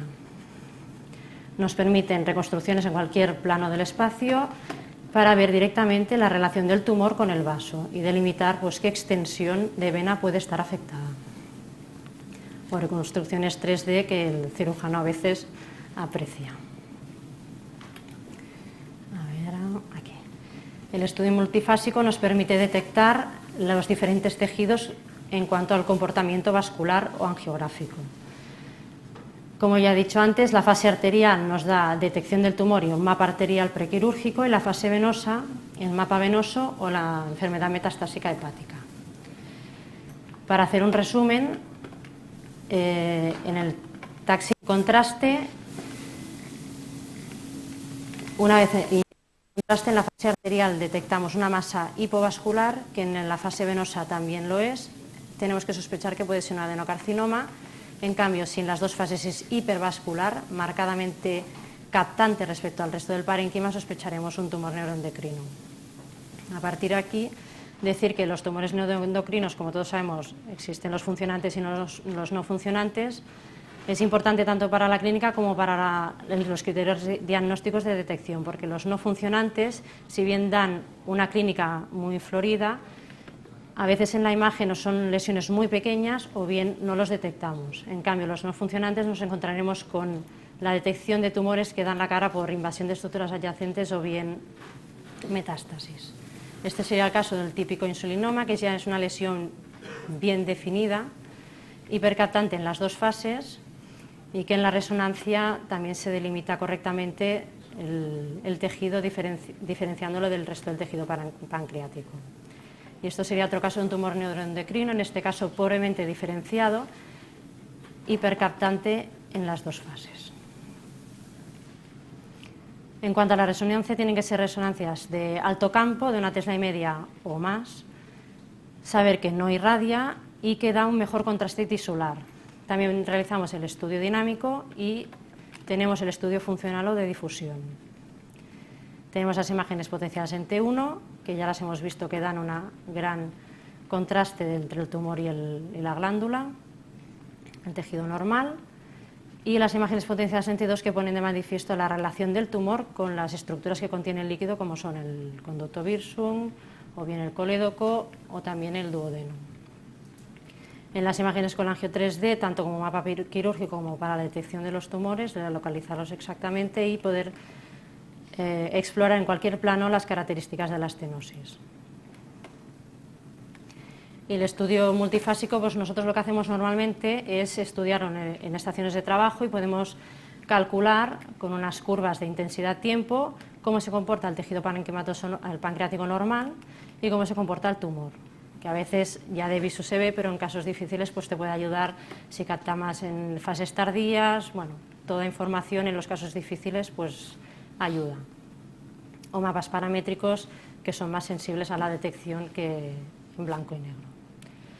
Y luego está la técnica de difusión, que es una técnica que está muy en boga actualmente, que como veis es una técnica muy sensible, pero que baja un poco en cuanto a resolución morfológica. ¿Qué es lo que detecta esta técnica? Pues detecta la capacidad que tienen las moléculas de agua de difundir o de viajar, para entendernos, en el intersticio celular. En un tumor se supone que hay muchas más células y esta agua tiene las moléculas de agua tienen el movimiento restringido. Pues la difusión mide la restricción de las moléculas de agua en cualquier tipo de tumor. Cada tejido del cuerpo tiene su comportamiento en las diferentes secuencias de difusión. En los tumores sólidos lo que tenemos que saber es que normalmente se muestran hiperintensos a valores en secuencias potenciadas en difusión o valores de B elevados, e hipointensos en el mapa de ADC.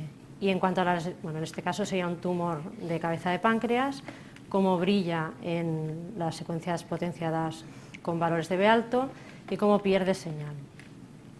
En cambio, las lesiones quísticas puede ayudar a definir si hay componente sólido o no. En este caso sería un tumor sólido quístico y el componente sólido vemos cómo pierde señal. Esta zona, las moléculas de agua tienen restringida su movimiento. No solo da una información cualitativa, sino cuantitativa, porque el valor de ADC se puede calcular y ya están definidos el coeficiente en el cual el tejido pancreático se puede considerar normal, la presencia de cáncer o pancreatitis autoinmune. Hay un overlap entre el cáncer y la pancreatitis crónica, que siempre es un diagnóstico difícil para el radiólogo. En la pancreatitis autoinmune está demostrado que la difusión ayuda en la detección y en la evaluación de respuesta al tratamiento. Por lo tanto, esta nueva técnica permite la detección precoz de los tumores porque es mucho más sensible, y también mejora la detección de M1 porque está validada ya como una técnica con una alta sensibilidad y especificidad para las metástasis hepáticas. El siguiente caso es una mujer de 29 años que tenía molestias epigástricas de un mes de evolución. En una ecografía abdominal se le detectó una masa retrogástrica y acudió a nuestro centro y nos pidieron que delimitáramos dónde estaba localizada dicha masa. Bueno, con las diferentes reconstrucciones en la estación de trabajo vimos que la masa dependía del cuerpo del páncreas. Aquí estaría tejido pancreático alrededor de la masa y pudimos valorar la relación con los diferentes vasos y veíamos que la vena esplénica estaba, aunque parecía que había un pequeño margen, como una especie de pseudocápsula, al estar estenosada, pues nuestro informe fue que probablemente estuviera infiltrada. En el estudio con contraste en las diferentes fases, la curva demostraba que la zona sólida captaba precozmente y se mantenía. El diagnóstico anatomopatológico fue una neoplasia pseudopapilar sólida. Y el siguiente caso, una mujer de 59 años con un antecedente patológico de colitis ulcerosa que se presentó con un cuadro de dolor abdominal con sospecha de pancreatitis aguda. En el TAC lo que nos llamaba la atención es que había zonas en las que el conducto pancreático principal era patente, en cambio había otras en las que no lo veíamos. No delimitáramos claramente una masa, aunque sí que nos llamó la atención que la cabeza era un poco grande. También nos fijamos en que las zonas donde tendría que ir el conducto pancreático mostraban como una hipercaptación. En la colangio 3D se delimitaron perfectamente las zonas en que el conducto pancreático principal estaba estenosado y con las secuencias potenciadas en T2 con supresión grasa se delimitaron áreas hiperintensas respecto al parénquima de características sólidas y que obliteraban el conducto pancreático. En la difusión nos ayudó con una alta sensibilidad en la detección de dichas lesiones porque brillaban mucho y luego en el mapa de EC pues iban a favor de que realmente eran sólidas. La ecoendoscopia, bueno, este es el contraste, que lo que veíamos es que la masa siempre las masas eran hipocaptantes y en fases ya más tardías eran más blancas, o sea, se realzaban tardíamente. La ecoendoscopia también las tipificó como sugestivas de proceso inflamatorio y la PA fue negativa para células malignas. Se trató con una pancreatitis autoinmune multifocal y en el seguimiento vemos como las masas iban disminuyendo de tamaño. Y por último el PET-TAC, lo que nos enseña el PET-TAC es el metabolismo del tumor siempre y cuando éste tenga apetencia por la glucosa. Es muy útil en la detección de metástasis a distancia y también muy sensible y específico en la detección y caracterización de los tumores pancreáticos. En este caso abajo ponemos el control de una masa en cabeza de páncreas que fue tratada con quimio-radioterapia. Vemos cómo reduce de tamaño, pero que en el control se detecta una pequeña metástasis peritoneal.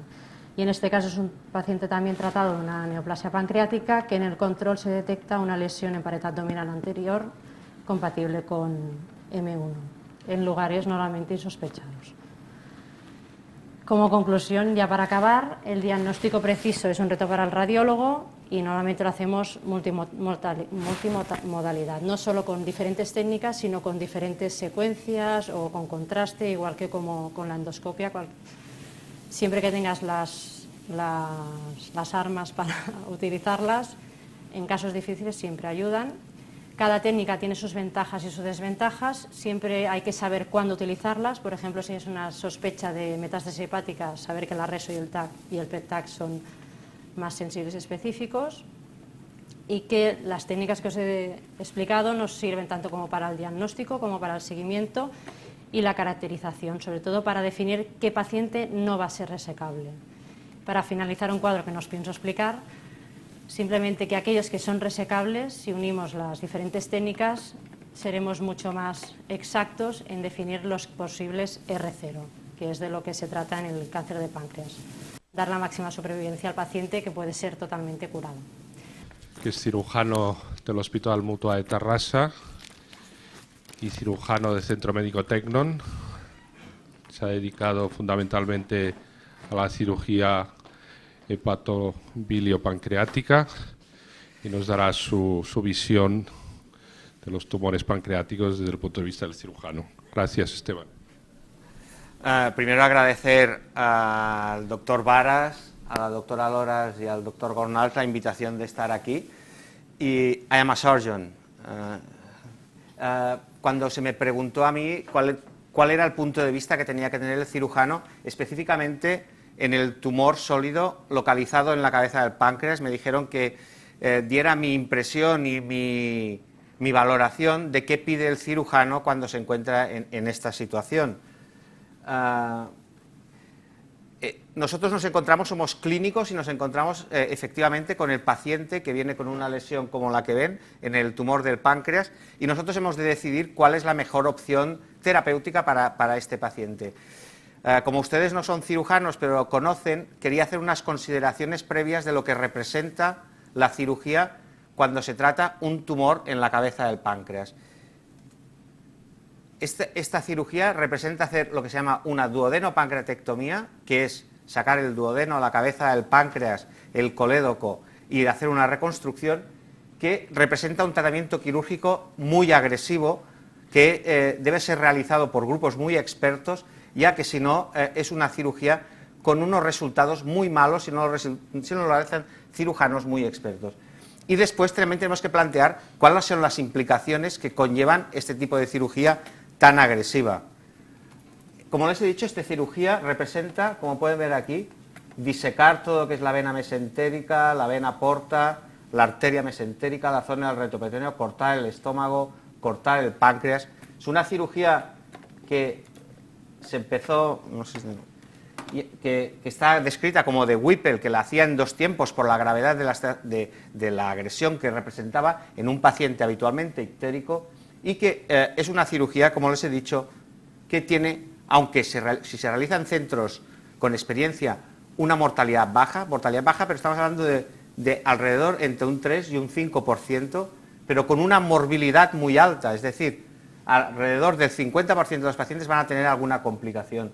Y además, esta cirugía va a conllevar unas alteraciones metabólicas posteriores para el paciente y unas alteraciones en la función endocrina.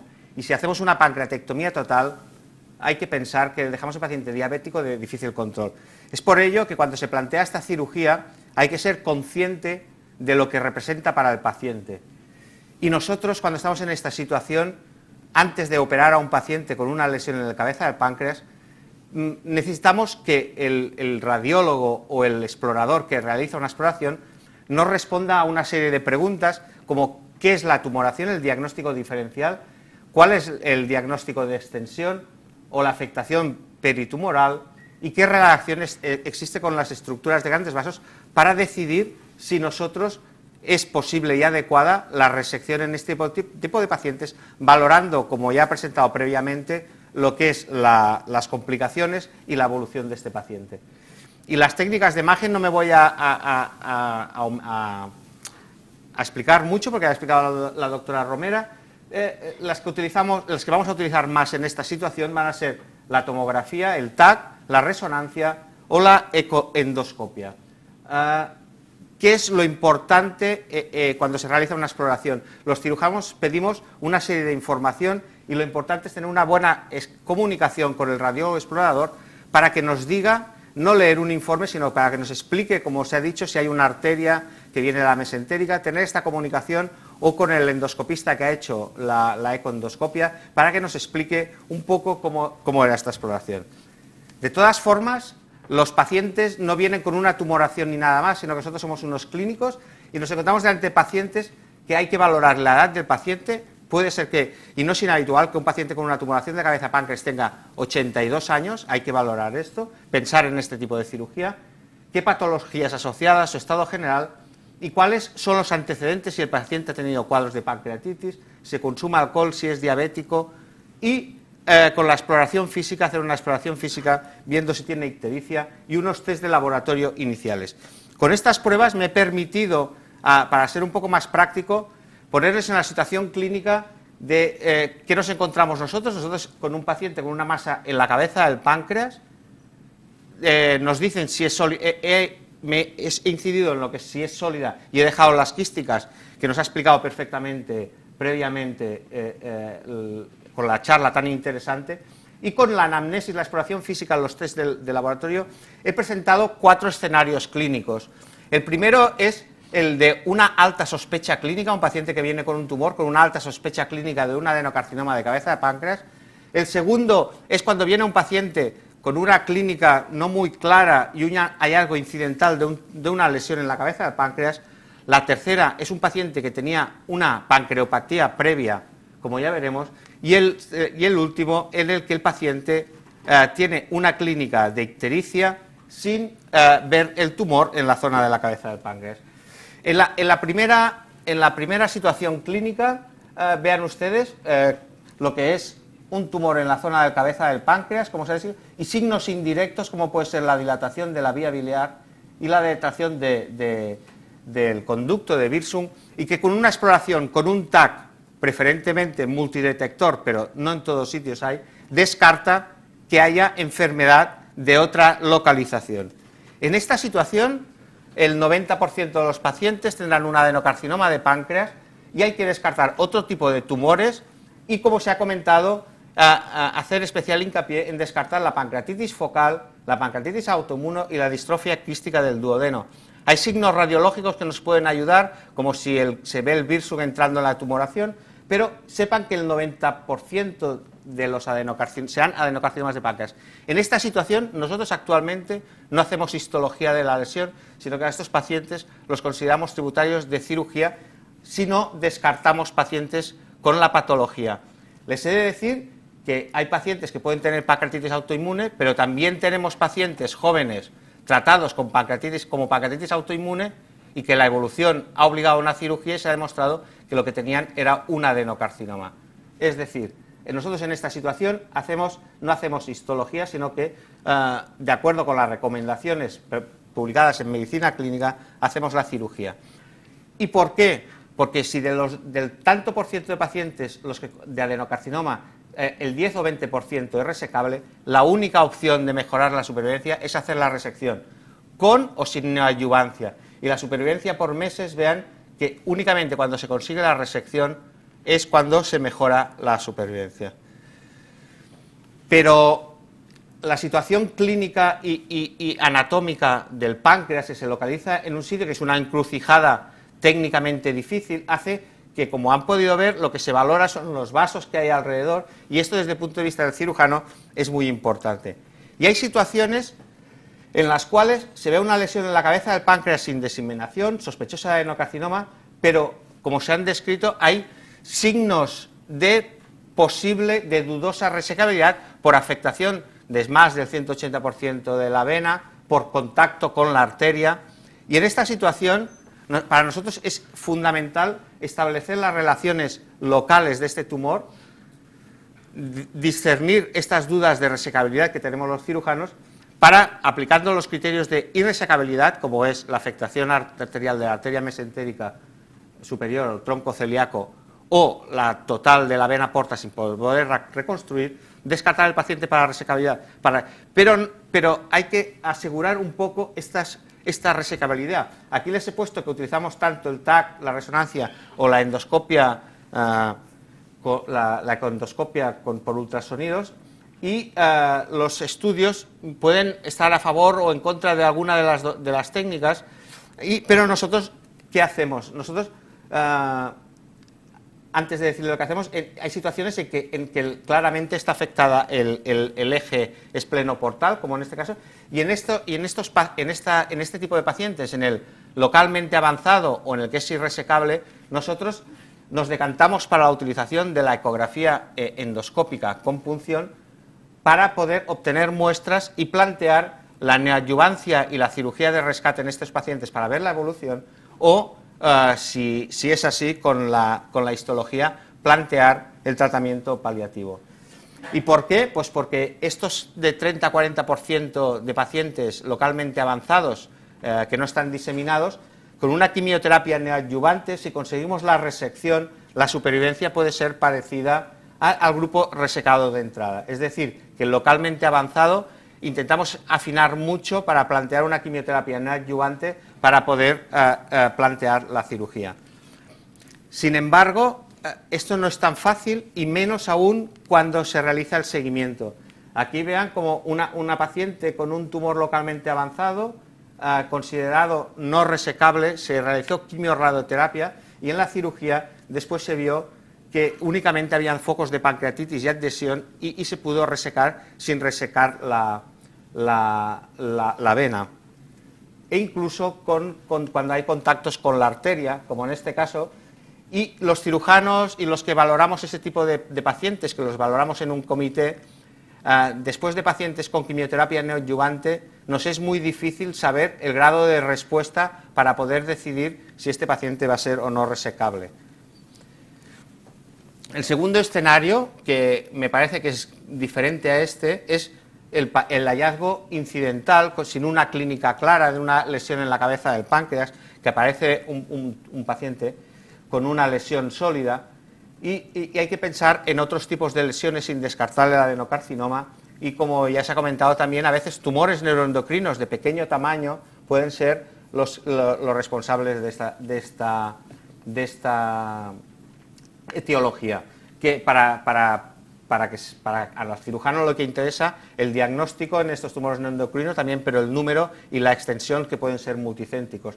Y en esta situación creemos que utilizar todos los métodos diagnósticos, como puede ser el TAC, la resonancia y la ecoendoscopia, va a ser de ayuda, como han visto aquí, con tumores neuroendocrinos pequeños funcionados. Incluso en alguna ocasión hemos utilizado octreoscan y otras exploraciones. Y el tercer escenario es en los pacientes que tienen una pancreatopatía previa, la pancreatitis crónica, paciente con pancreatitis crónica, que después de muchos brotes de pancreatitis crónica aparece con un TAC, con un aumento de la cabeza del páncreas, y que, como todos saben, hay una asociación entre pancreatitis crónica y aparición de tumores de adenocarcinomas en la cabeza del páncreas, y en esta situación hay que plantearse si en algún momento hay un tumor. Y la otra alteración pancreática es el tumor mucinoso papilar intraductal, o en inglés el IPM, que de rama secundaria, cuando se va siguiendo y aparece una lesión en esta zona. También nos parece que descartar la posible malignidad es fundamental antes de plantear una cirugía. Y este es el caso de un tumor de un paciente con una pancreatitis crónica en la zona de la cabeza. Y nosotros, cuando el paciente tiene un aumento de la cabeza del páncreas en el contexto de una pancreatitis crónica con una clara tumoración por métodos de imagen, no planteamos la endoscopia ni la punción, aunque la hacemos ocasionalmente, porque las dificultades citológicas de diferenciar estas dos entidades a veces son importantes, y si clínicamente pensamos que puede tener una lesión en la cabeza, planteamos directamente la cirugía. El tumor mucinoso papilar intraductal, con las dos entidades diferentes, como se ha comentado, el tumor principal con una alta incidencia de carcinoma invasivo, mientras que el de ramas secundarias, esta incidencia puede ser menor. Lo que planteamos es el seguimiento, bien con resonancias, bien con ecografía endoscópica, y la punción de las masas cuando sean de puncionar la masa para descartar carcinoma, para plantear la cirugía. El último escenario clínico es cuando no tenemos tumor en la exploración y viene un paciente con dilatación de la vía biliar y del virsum, y estamos en una situación que establecer la etiología, y en esta situación sí, de no operar al paciente si no tenemos, como comentaban previamente, no operar si no tenemos una entidad. Es preocupante para el cirujano, porque hacer una resección, en este caso sin tener una lesión, es preocupante. Y entonces, aparte de descartar otras etiologías como la coloptiasis, la ampuloma o colangiocarcinoma, hay lesiones de pequeño tamaño que son isointensas en el TAC y que pueden pasar desapercibidas y que solo se vean los signos indirectos, y en estas situaciones de tumor de pequeño tamaño, y para descartar otras posibles lesiones, a nosotros también solicitamos habitualmente la ecografía endoscópica. Pero no es infrecuente, y existen un 10 o 15%, cada vez menos, según las exploraciones que se realizan, que nos encontremos con una diseminación peritoneal del cáncer de páncreas, del adenocarcinoma propiamente del páncreas, que la fiabilidad diagnóstica de las técnicas que antes se han descrito van aumentando, pero puede pasar desapercibida, y que la laparoscopia es la técnica con una mayor fiabilidad. Nosotros empezamos, incluso la presencia de pequeñas metástasis hepáticas que pasan inapercibidas. Nosotros empezamos a hacer la laparoscopia. Aquí pueden ver que a la laparoscopia asociamos una ecografía por laparoscopia para ver el eje esplenoportal cuando hacíamos la laparoscopia diagnóstica previa en el cáncer de páncreas. En estos momentos utilizamos solo la laparoscopia y la ecografía por laparoscopia. Este es otro caso de tumor resecable. Cuando tenemos signos de mal pronóstico en las exploraciones previas, con tumor de gran tamaño, sospecha o indicios de sospecha por el TAC de posible afectación peritoneal, y en estos casos, y sobre todo en los tumores de cuerpo de páncreas, en estos casos hacemos una laparoscopia previa, pero si no, actualmente lo hemos ido dejando. Y vean cómo, aparte de como se ha visto, pues puede realizarse también el Doppler para ver la no afectación vascular, medida tanto por la desaparición de la vena, por la presencia de un tumor dentro del vaso, o porque se pierde el plano hiperecoico que hay entre lo que es el tumor y la vena. Y en estos casos son casos de tumores localmente avanzados, en los cuales el tumor está en contacto con la vena. Aquí está la prótesis biliar que tenía puesta el paciente. Esta es la prótesis biliar de esto. Este es el tumor, que es un tumor hipoecoico mal delimitado, y aquí al lado está la vena, y vean cómo con el Doppler se ve que la vena entra en el contacto con el tumor, igual que en este caso. Esto es el colédoco, es muy dilatado. Esto es la vena, cómo está la zona de la vena. En algún momento, cuando planteábamos la neoadyuvancia para descartar diseminado peritoneal, hacíamos esta exploración para plantear antes la quimiorradioterapia, y ahora no lo hacemos. De todas formas, cuando evaluamos las técnicas a la hora de plantear cuáles son mejores, va a ser difícil. Cuando uno revisa la bibliografía, es difícil a veces encontrar estudios prospectivos y randomizados que vean el mismo tipo de tumores, y además con el avance tecnológico a veces las comparaciones son con TACs antiguos, y ahora el TAC es multidetector, con lo cual la sensibilidad a la especificidad, y es difícil. Las ventajas potenciales de la ecografía endoscópica es la facilidad de obtener la muestra, y cada uno trabaja con lo que tiene. En el momento actual nosotros lo que hacemos de entrada es un TAC tóraco-abdominal para estadiar el paciente con adenocarcinoma de páncreas. En situaciones de localmente avanzado hacemos ecoendoscopia con punción, y en situaciones que no son sospechosas claramente clínicamente de adenocarcinoma, planteamos también la ecoendoscopia para obtener material y establecer el diagnóstico histológico. Nada más, gracias. Luis Cirera, que ya conocéis, jefe de servicio de oncología del Hospital Mutua de Terrassa. 5 minutos. Y después la discusión y las preguntas. Gràcies. 10 minuts, no?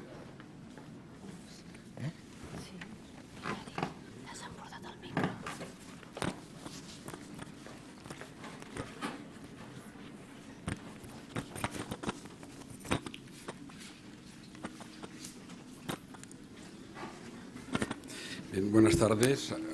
Gracias al doctor Varas y a la doctora por su amable invitación, y como ya me recordó ella que tuvo la mala experiencia de un oncólogo el año pasado que se enrolló mucho con quimioterapias y tal, la otra sesión intenté evitarlo y esta también.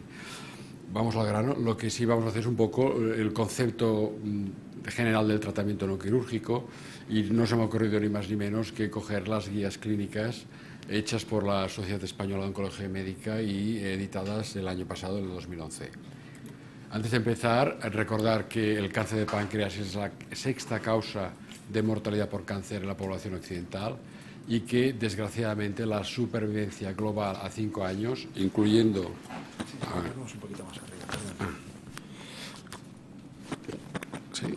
incluyendo pacientes intervenidos y no intervenidos, no llega al 5%. Hay que destacar que el cáncer de páncreas como tal es lo que llamamos un tumor huérfano.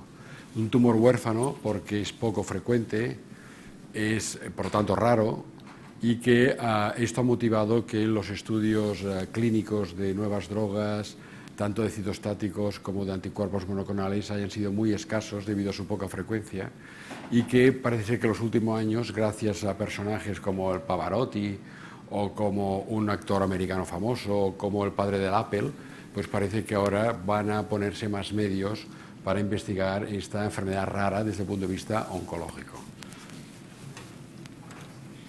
Primero de todo, destacar que siempre que diagnosticamos un tumor sólido hay que hacer un estudio de extensión, por lo tanto, clasificarlo dentro de un TNM, y aquí recordar la clasificación TNM de la última edición que salida en el año 2009, que, como pueden ver, está dividido en 4 estadios y que dependerá mucho del tamaño del tumor, si es inferior o hasta 2 centímetros, más de 2 centímetros, o que va más allá, sale de lo que es el órgano del páncreas, sin infiltrar el plexo celíaco o la arteria mesentérica superior, o un T4 sería cuando hay afectación del plexo celíaco o de la arteria mesentérica superior.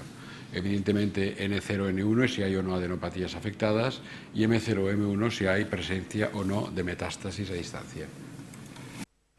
¿Cuáles son las guías clínicas del tratamiento en esta enfermedad? Estas guías clínicas se diseñaron no llega a un año, por diversos oncólogos y cirujanos, y son las siguientes. Bien, en la enfermedad resecable, tal como ha dicho el doctor Cugat, hay que considerar una laparoscopia previa a la cirugía, una vez hecha la resección quirúrgica, hacer controles posoperatorios con TAC y el marcador tumoral 19.9, y en el caso de que no haya evidencia de enfermedad, se aconseja como tratamiento complementario la administración de o bien gemcitabina, una monoterapia, seguida por quimiorradioterapia basada en fluoracilo, o bien gemcitabina sola, o bien fluoracilo solo.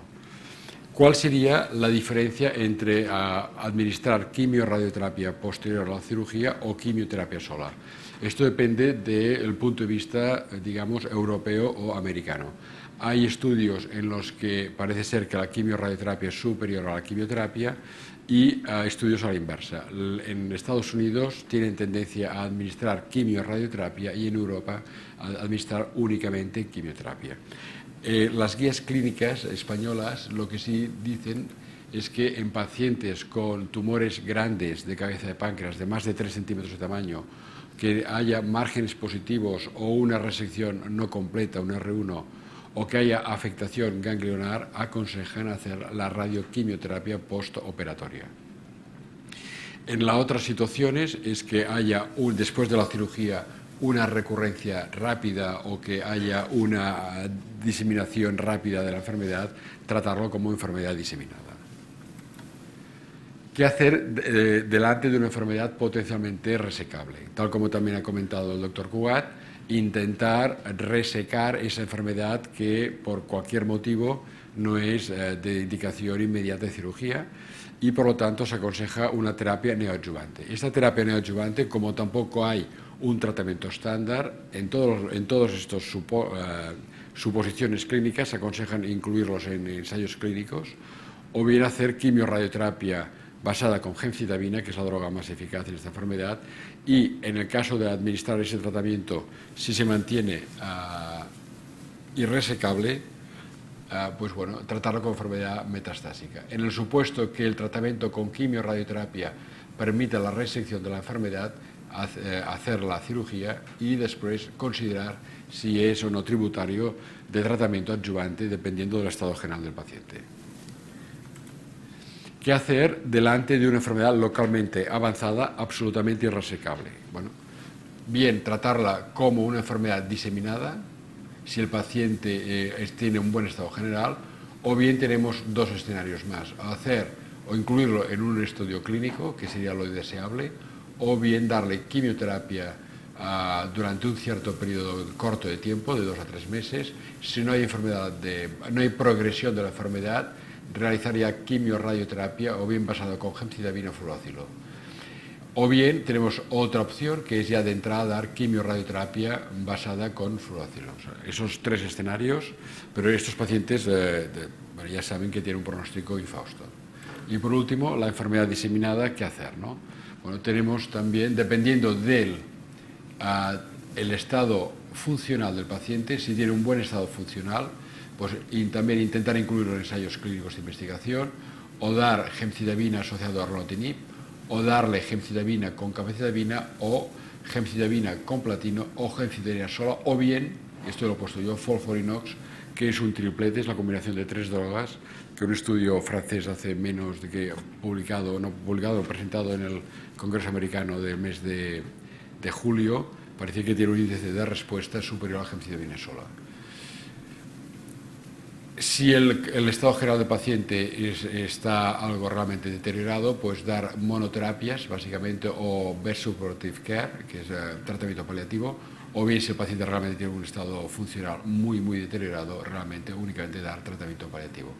Por lo tanto, los escenarios que comentaba el doctor Cugat a nivel quirúrgico, pues bueno, hay materia para discutir. Desde el punto de vista oncológico, desgraciadamente, los escenarios son muy limitados por la propia agresividad de la enfermedad, por la propia historia natural de la enfermedad, que pocos pacientes son tributarios de cirugía de entrada, y cuando ya no lo son, pues bueno, tienen desgraciadamente un pronóstico infausto, y lo que se aconseja y aconsejamos es incluirlos siempre en ensayos clínicos de investigación. Muchas gracias.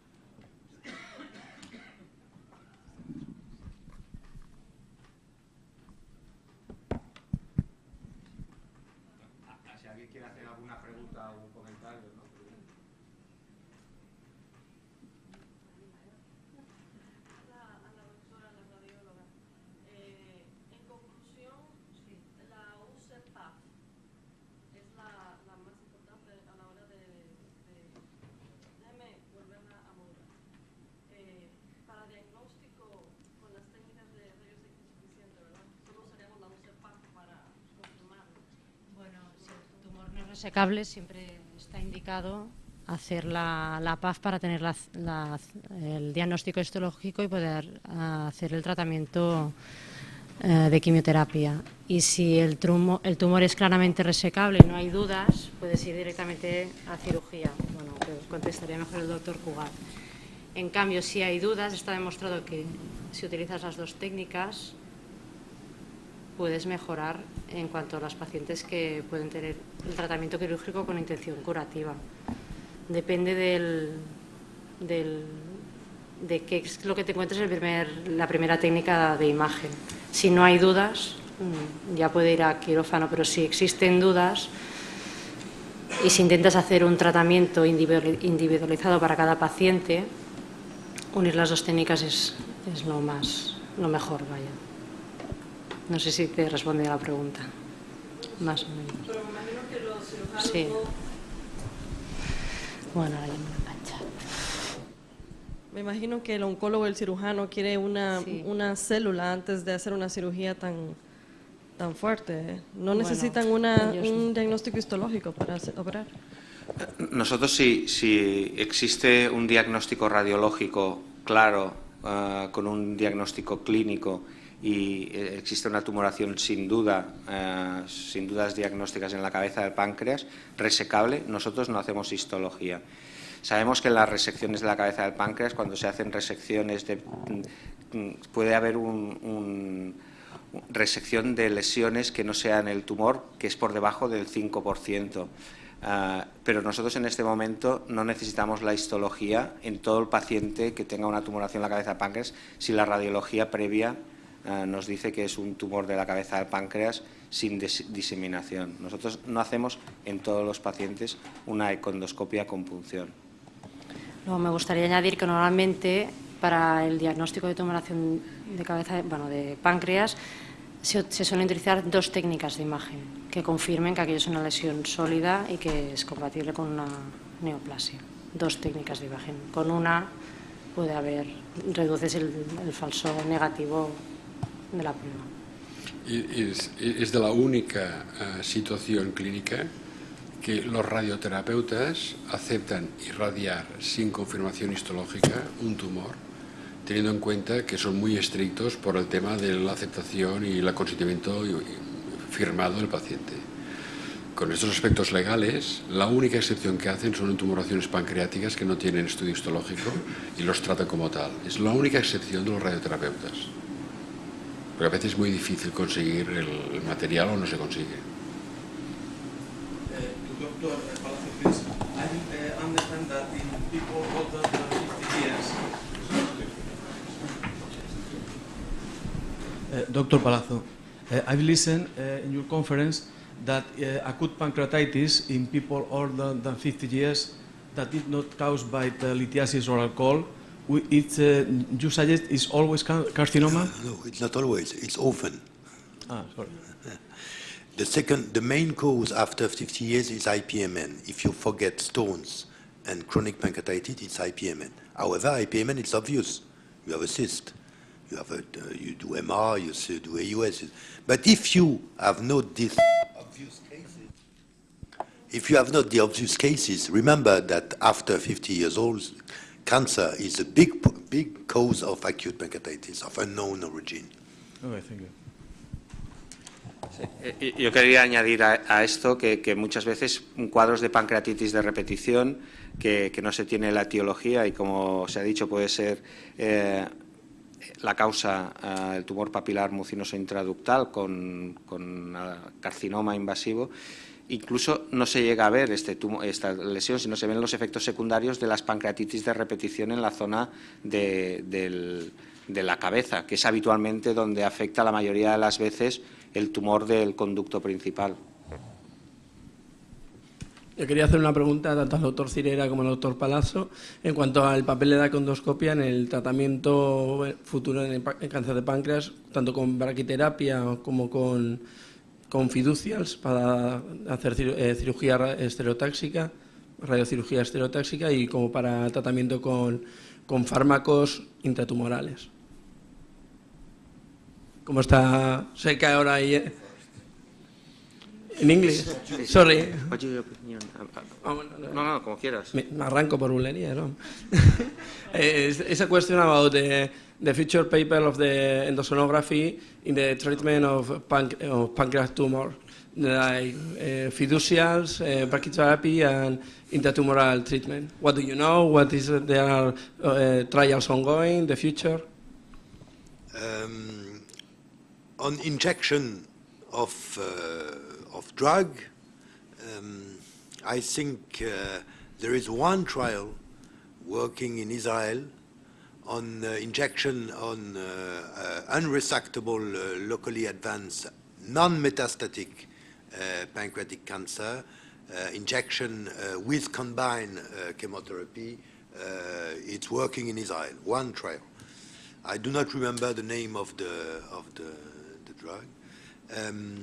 On endocrine tumor, functional endocrine tumor in patients which are unresectable for age, for comorbidity, for example, insulinomas. It has been published recently, a paper on alcohol injection by the team of the Mayo Clinic, recently, last month or 2 months ago, so insulinomas.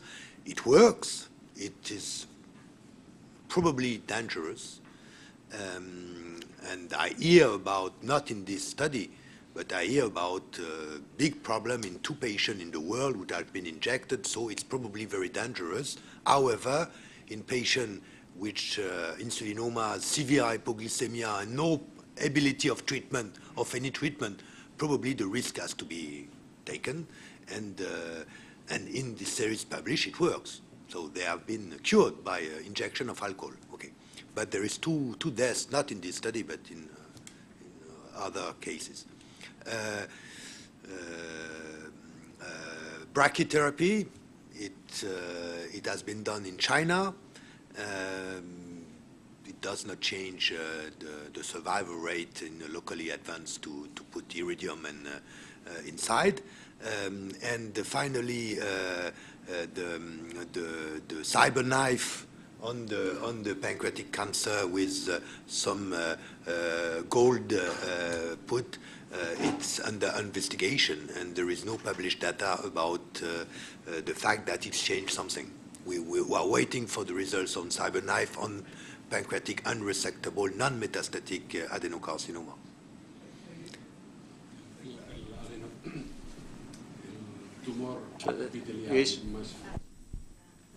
El tumor epitelial más frecuente es el adenocarcinoma ductal.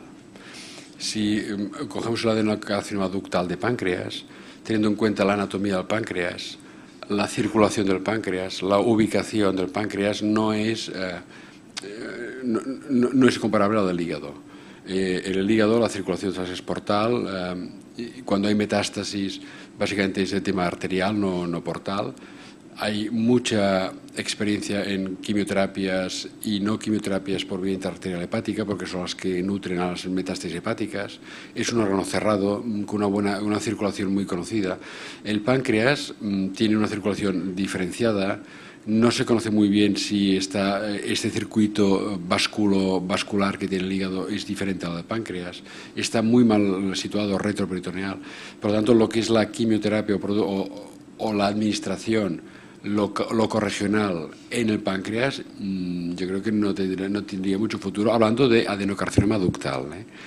En cuanto a la radiocirugía que hablabas tú, yo no tengo, bueno, esto habría que preguntarlo a un radioterapeuta, pero me parece a mí que debe haber seguro, como en todo, tú buscas Medline y debes encontrar de todo, ¿no? Fases 1, fases 2, pero no creo que sea hoy por hoy, bueno, un tratamiento aceptado desde el punto de vista del día a día clínico. Otra cosa son los no adenocarcinoductales con los antiangiogénicos, el sorafenib en los tumores neuroendocrinos, etc. For endocrine, perhaps the future for local treatment will be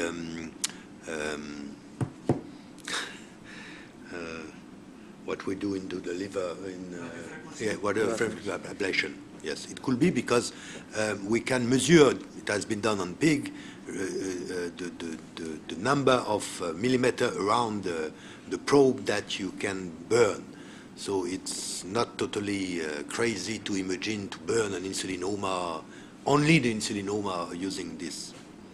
And so it's probably the future for endocrine tumor will be that. Creo que la mejor forma de tratar la neoplasia de páncreas es, como todo, es el diagnóstico precoz. Tenemos que decir que desde hace 2 meses en Barcelona se ha establecido la primera sociedad de estudio de páncreas, en el que ya se ha reunido un par de veces. No, la segunda es el 16. Y el objetivo es hacer campañas de diagnóstico precoz del cáncer de páncreas. Yo creo que esto es el futuro. Les parece ciencia ficción, pero es el futuro. Y que los oncólogos consigan una droga que sea algo mejor que la que hay ahora. Si estamos diseñando, junto con un grupo multidisciplinar de digestólogos, radiólogos, cirujanos, el que se llama grupo, ¿no? Grupo de Estudio Páncreas de Barcelona. Está a través del Colegio de Médicos, lo estamos diseñando ahora. Pero el problema de eso es cómo se hace, porque hacer prevención quitando pólipos de colon es muy fácil, porque se quitan muy fácil, pero haciendo pancreatomías cefálicas, eso ya no es tan fácil. De aquí un tiempo te lo contestamos. No, pero, se están estudiando factores genéticos como el BRCA, los familiares, lo que ha comentado de si tienes un familiar y todo esto, se está empezando en esto. We improve our knowledge of pancreatic cancer. Because this is an epidemic now, yes. And we have 2 things which are interesting in the last 5 years. First of all, it's family of pancreatic cancer, but not the fact that you have your father and your brother, so it's easy. You are your father, your brother, you have a high risk. Okay. No, what we know better is that one father, probably only one case, increase the risk, yes. And not the real family. Okay, only one case. And if now we find people, they come because they have lost their father, which was 70. They come, okay, and we see a lot of IPMN in the son, in the daughter of of one case of pancreatic cancer. And we see a lot of IPMN in the family of IPMN. They probably will not have cancer, but we start to understand that why it's an epidemic, because in fact the disease is the precursor of the disease are very frequent in the population, and only some of them will have a cancer. But now we have understood that it's possible to find something before the pancreatic cancer.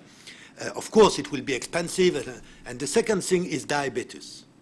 We have more and more and more data to imagine that all the type 2 diabetes are not type 2 diabetes, and a part of them are paraneoplastic feature of small pancreatic cancer, 1 year or 2 years before the beginning of the pancreatic cancer. And this thing has to be really looked carefully, because perhaps by the way of this type of diabetes type 2, which are in fact not diabetes type 2, we will find 2 years, as you were suggesting, small pancreatic cancer before. But we have to work on that thing, and this is really, really interesting, and the first time that we have perhaps the ability to discover something before jaundice. Y lo que comentaba, que en el cáncer de mama ya hay alteraciones, en el cáncer de páncreas también alteraciones, se determinan alteraciones genéticas que pueden dar, pueden ser para screening de pacientes con tumores de páncreas. No, pero sí, yo estoy de acuerdo en eso, pero yo creo que fuera de lo que son estudios y demás y cortes muy centralizadas en centros súper especializados, lo mismo, las dos series que hay de pacientes con Peus-Jäger o con historia familiar de cáncer de páncreas, que no me acuerdo ahora, hay dos publicadas, y ellos mismos dicen que fuera de ensayos clínicos, cortes diseñados específicamente para buscar estos factores, no lo recomiendan. Más que nada, ¿por qué? Porque cuando tú quieres hacer prevención, tiene que ser un problema importante, tiene que ser diagnosticable y tiene que ser tratable.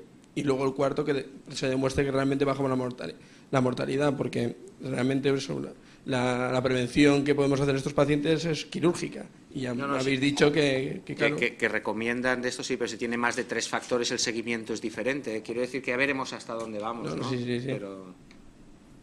That we are sure of one thing: pancreatic cancer is the cancer of the next 10 years. Yes. It's not colonic cancer. We know everything about colonic cancer. The number is not increasing now. We are stable. In the United States, it's decreasing. So, okay, we have done all is possible around pancreatic colonic cancer. We have the screening. Okay. The problem will be pancreatic cancer. I say to you, 11,000 cases in France now, and it was 4,000 20 years ago. And perhaps it's more than 11,000. We have some figures which seems to be that it's more than 12,000 this year. So, and because we have no the data, everybody was thinking it was increasing, but we have we do not know if it was 7,000, 8,000. And when the real figures arrived this year, everybody say it was not an impression. Really, pancreatic cancer was more frequent. Okay, I got 2 questions. The first one goes to Dr. Palazzo. You are specialized, so you see more. And you see more. it's a simple question.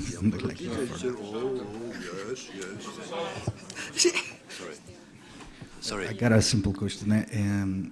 I want to know why you don't use an elevator to move you inside elation when you make a FNI. No, you can use, but when it's a big mass, the fact that you move the elevator, the needle does not move, because at the beginning you have used usually the elevator maximum, 2 inter, and when you are inside, it does not move. Okay, you cannot change the path with the elevator when you are inside. And to use it when it's a mass, you can use it when in a small node, for example, it works well with the elevator. But in a pancreatic mass, you have to use the bending down, okay? Because at the beginning, you have used usually elevator up and bending up. And the only way is to use bending down, and so you pull back till you are at the proximal part of the tumor, and you bend down, and you push, and you change the area. In fact, it's like this. Y una para la doctora.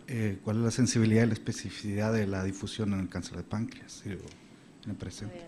La sensibilidad es elevada, pero La sensibilidad es elevada, pero la especificidad es baja, porque aunque sí que están determinados los valores de ADC, pero el páncreas, por las características tisulares que tiene, es difícil ser muy específicos en cuanto a la caracterización.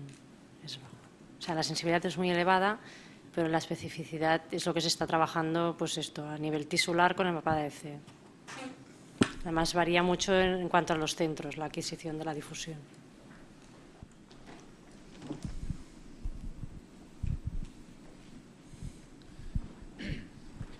Yo antes que nada quería felicitar a todos los conferenciantes de la mesa por sus exposiciones, ¿sí?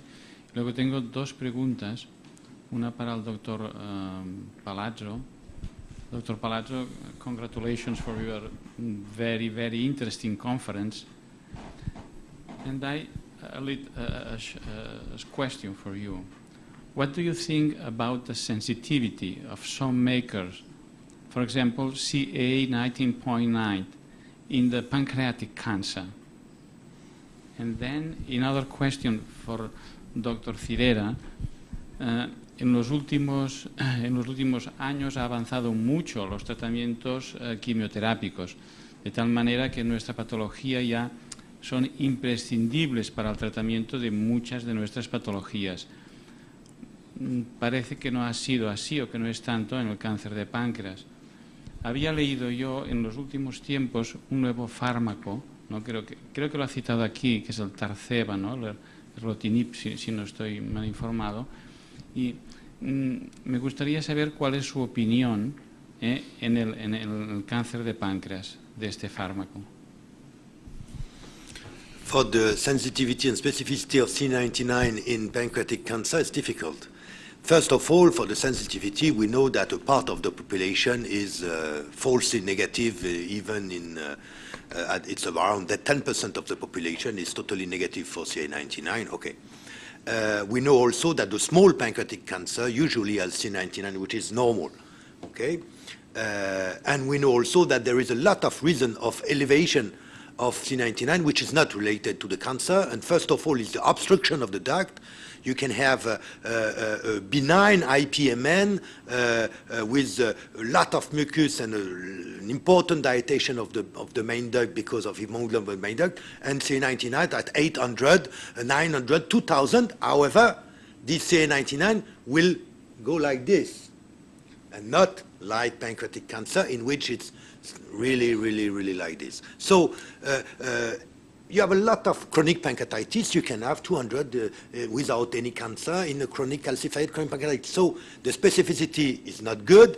The specificity of the curve, of the increasing curve, is totally specific. You have 200, 400, 800 without jaundice. I'm talking about without jaundice.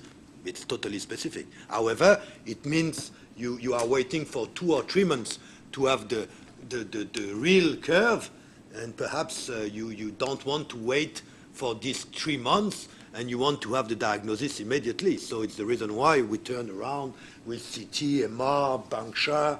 We think that there is the cancer, and we have not the proof. And finally, mainly in calcified chronic pancreatitis in alcoholic, we give to the surgeon, because the patient is 65 years old, we stopped drinking 10 years before, the chronic pancreatitis was totally finished, and at 65 or 70 years old, he has jaundice. And we look for the cancer, and we are not sure. But in fact, we are sure he has the cancer. And finally, I try to have the biopsy, I do it, but if it's negative, I don't wait 3 months, I call my surgeon and I say, he has the cancer. And is resectable, and finally we found it on the Whipple. Yeah. So this small part of the population, in fact, they have the cancer. En cuanto al erlotinib, ¿no?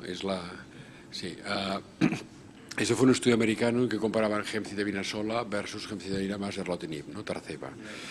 Este estudio se presentó hace 4 años en el ASCO, en el Congreso Americano, y la diferencia en cuanto a la supervivencia libre de progresión era una diferencia de 1,2 meses, que desde el punto de vista estadístico era significativo, porque los investigadores, en vez de calcular en meses, lo calcularon en semanas. Si lo hubieran calculado en días, hubiera sido aún mucho más estadísticamente significativo. Con esto que lo hicieron nos enseña varias cosas. Uno, que hay 3 tipos de mentiras, ¿no? La mentirijilla, la mentira de compasión y las estadísticas, una gran mentira. Segundo, saber leer muy bien estos resultados. Porque detrás, como todos sabemos, hay que ser muy crítico, hay toda una industria farmacéutica que intenta vender lo que fuere. De hecho, ese trabajo, ya cuando salió, fue muy conflictivo por los resultados que ellos presentaban en semanas, que cuando fueron meses vieron que, bueno, ganar 1,2 meses en cáncer de páncreas diseminado, que la supervivencia libre de progresión, no supervivencia global, fuera ese el beneficio, a cambio de una toxicidad cutánea muy considerable, no convenció, a pesar de que se aprobó por la FDA americana el erlotinib en combinación con gemcitabina en primera línea en páncreas, pero la EMEA europea no lo ha aprobado. Nosotros, desde el punto de vista de la práctica asistencial, en general no lo utilizamos porque es un coste económico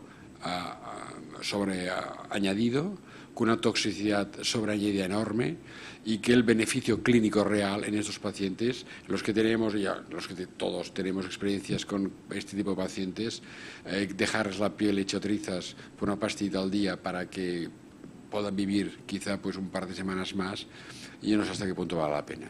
O sea que ese estudio con el Tarceva en cáncer de páncreas, yo creo que ha sido ahora, ya ni se habla prácticamente de ese estudio. Hay que ponerlo porque la FDA lo tiene aceptado como tal, pero en España creo que hay poquísimos centros ya que lo utilizan. Debe haber alguno que utiliza, pero poco.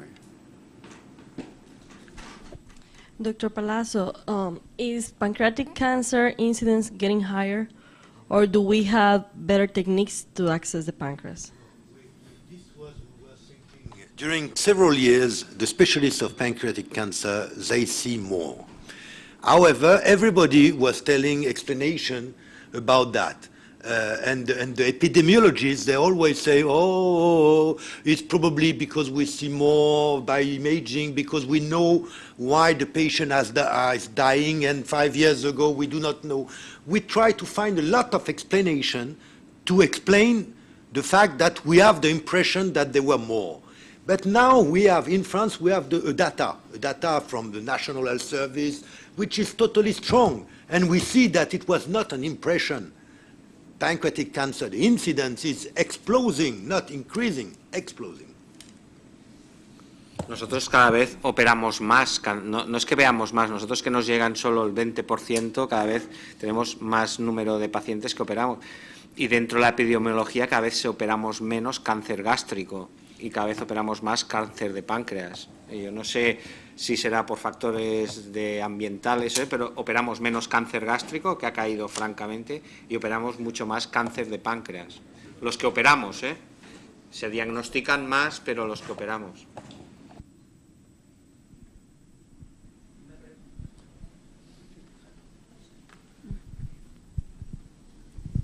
Para el cirujano, el límite de edad, conforme vamos avanzando en esperanza de vida, ¿dónde lo vamos a ir poniendo? Considerando un paciente en iguales condiciones, pues buen estado general, porque depende de qué hospital esté, pues se considera operar o no. Sí, estoy de acuerdo contigo. Los resultados de la cirugía dependen del equipo quirúrgico, pero también los resultados de la radiología dependen del equipo radiológico que hace la exploración. Quiero decir que todo, o de la ecoendoscopia a la punción, todo. Este tipo de cirugía tiene que ser centros que hagan ese tipo de cirugía. Y un problema que yo he puesto, que en la clínica no operas un tumor, sino que si tienes un tumor resecable con 85 años, ¿qué haces? ¿No? Porque el tumor es resecable, pero a lo mejor la paciente no. Entonces, por comorbilidades, nosotros no miramos tanto la edad cronológica, sino la patología y la edad función. Por edad solo no lo excluimos, pero generalmente la edad va acompañada de unas patologías, y hacemos en el comité y el anestesista el que nos dice el grado de ASA y de que pueda paciente operado. Por edad hemos operado pacientes de 80 años, pero que están en unas condiciones que un paciente de 70 a lo mejor no. Por edad o exclusivamente no dejamos de operar, lo que pasa es que nos condiciona bastante a la hora de tomar la decisión, aunque el tumor sea resecable. Desde el punto, perdón, esto de la edad es un tema que es importante porque en muchos protocolos se incluye y hay que excluirlo, y más hoy en día que las pacientes, las personas de la séptima década, octava década están estupendos, ¿no? Incluso se casan, ¿no? Y trabajan y hacen maratones, ¿no? Es que es verdad. Entonces, lo estamos dejando. Esto de la edad es una falacia y una mentira. Entonces, es etiquetar al paciente frágil o no frágil. Y la fragilidad no va por el año cronológico, es por la comorbilidad, ¿no? Entonces, lo de la edad hay que olvidarse. Sería injusto, si no, personas de 80 años están estupendas y porque lo pone el protocolo, pues... Sí, pero hay que quitarlo, porque es cierto que... Hay que fragilidad. Eso es, lucha mucho con el cirujano, donde estés en medio por la edad. Y yo creo que la edad no debe condicionar.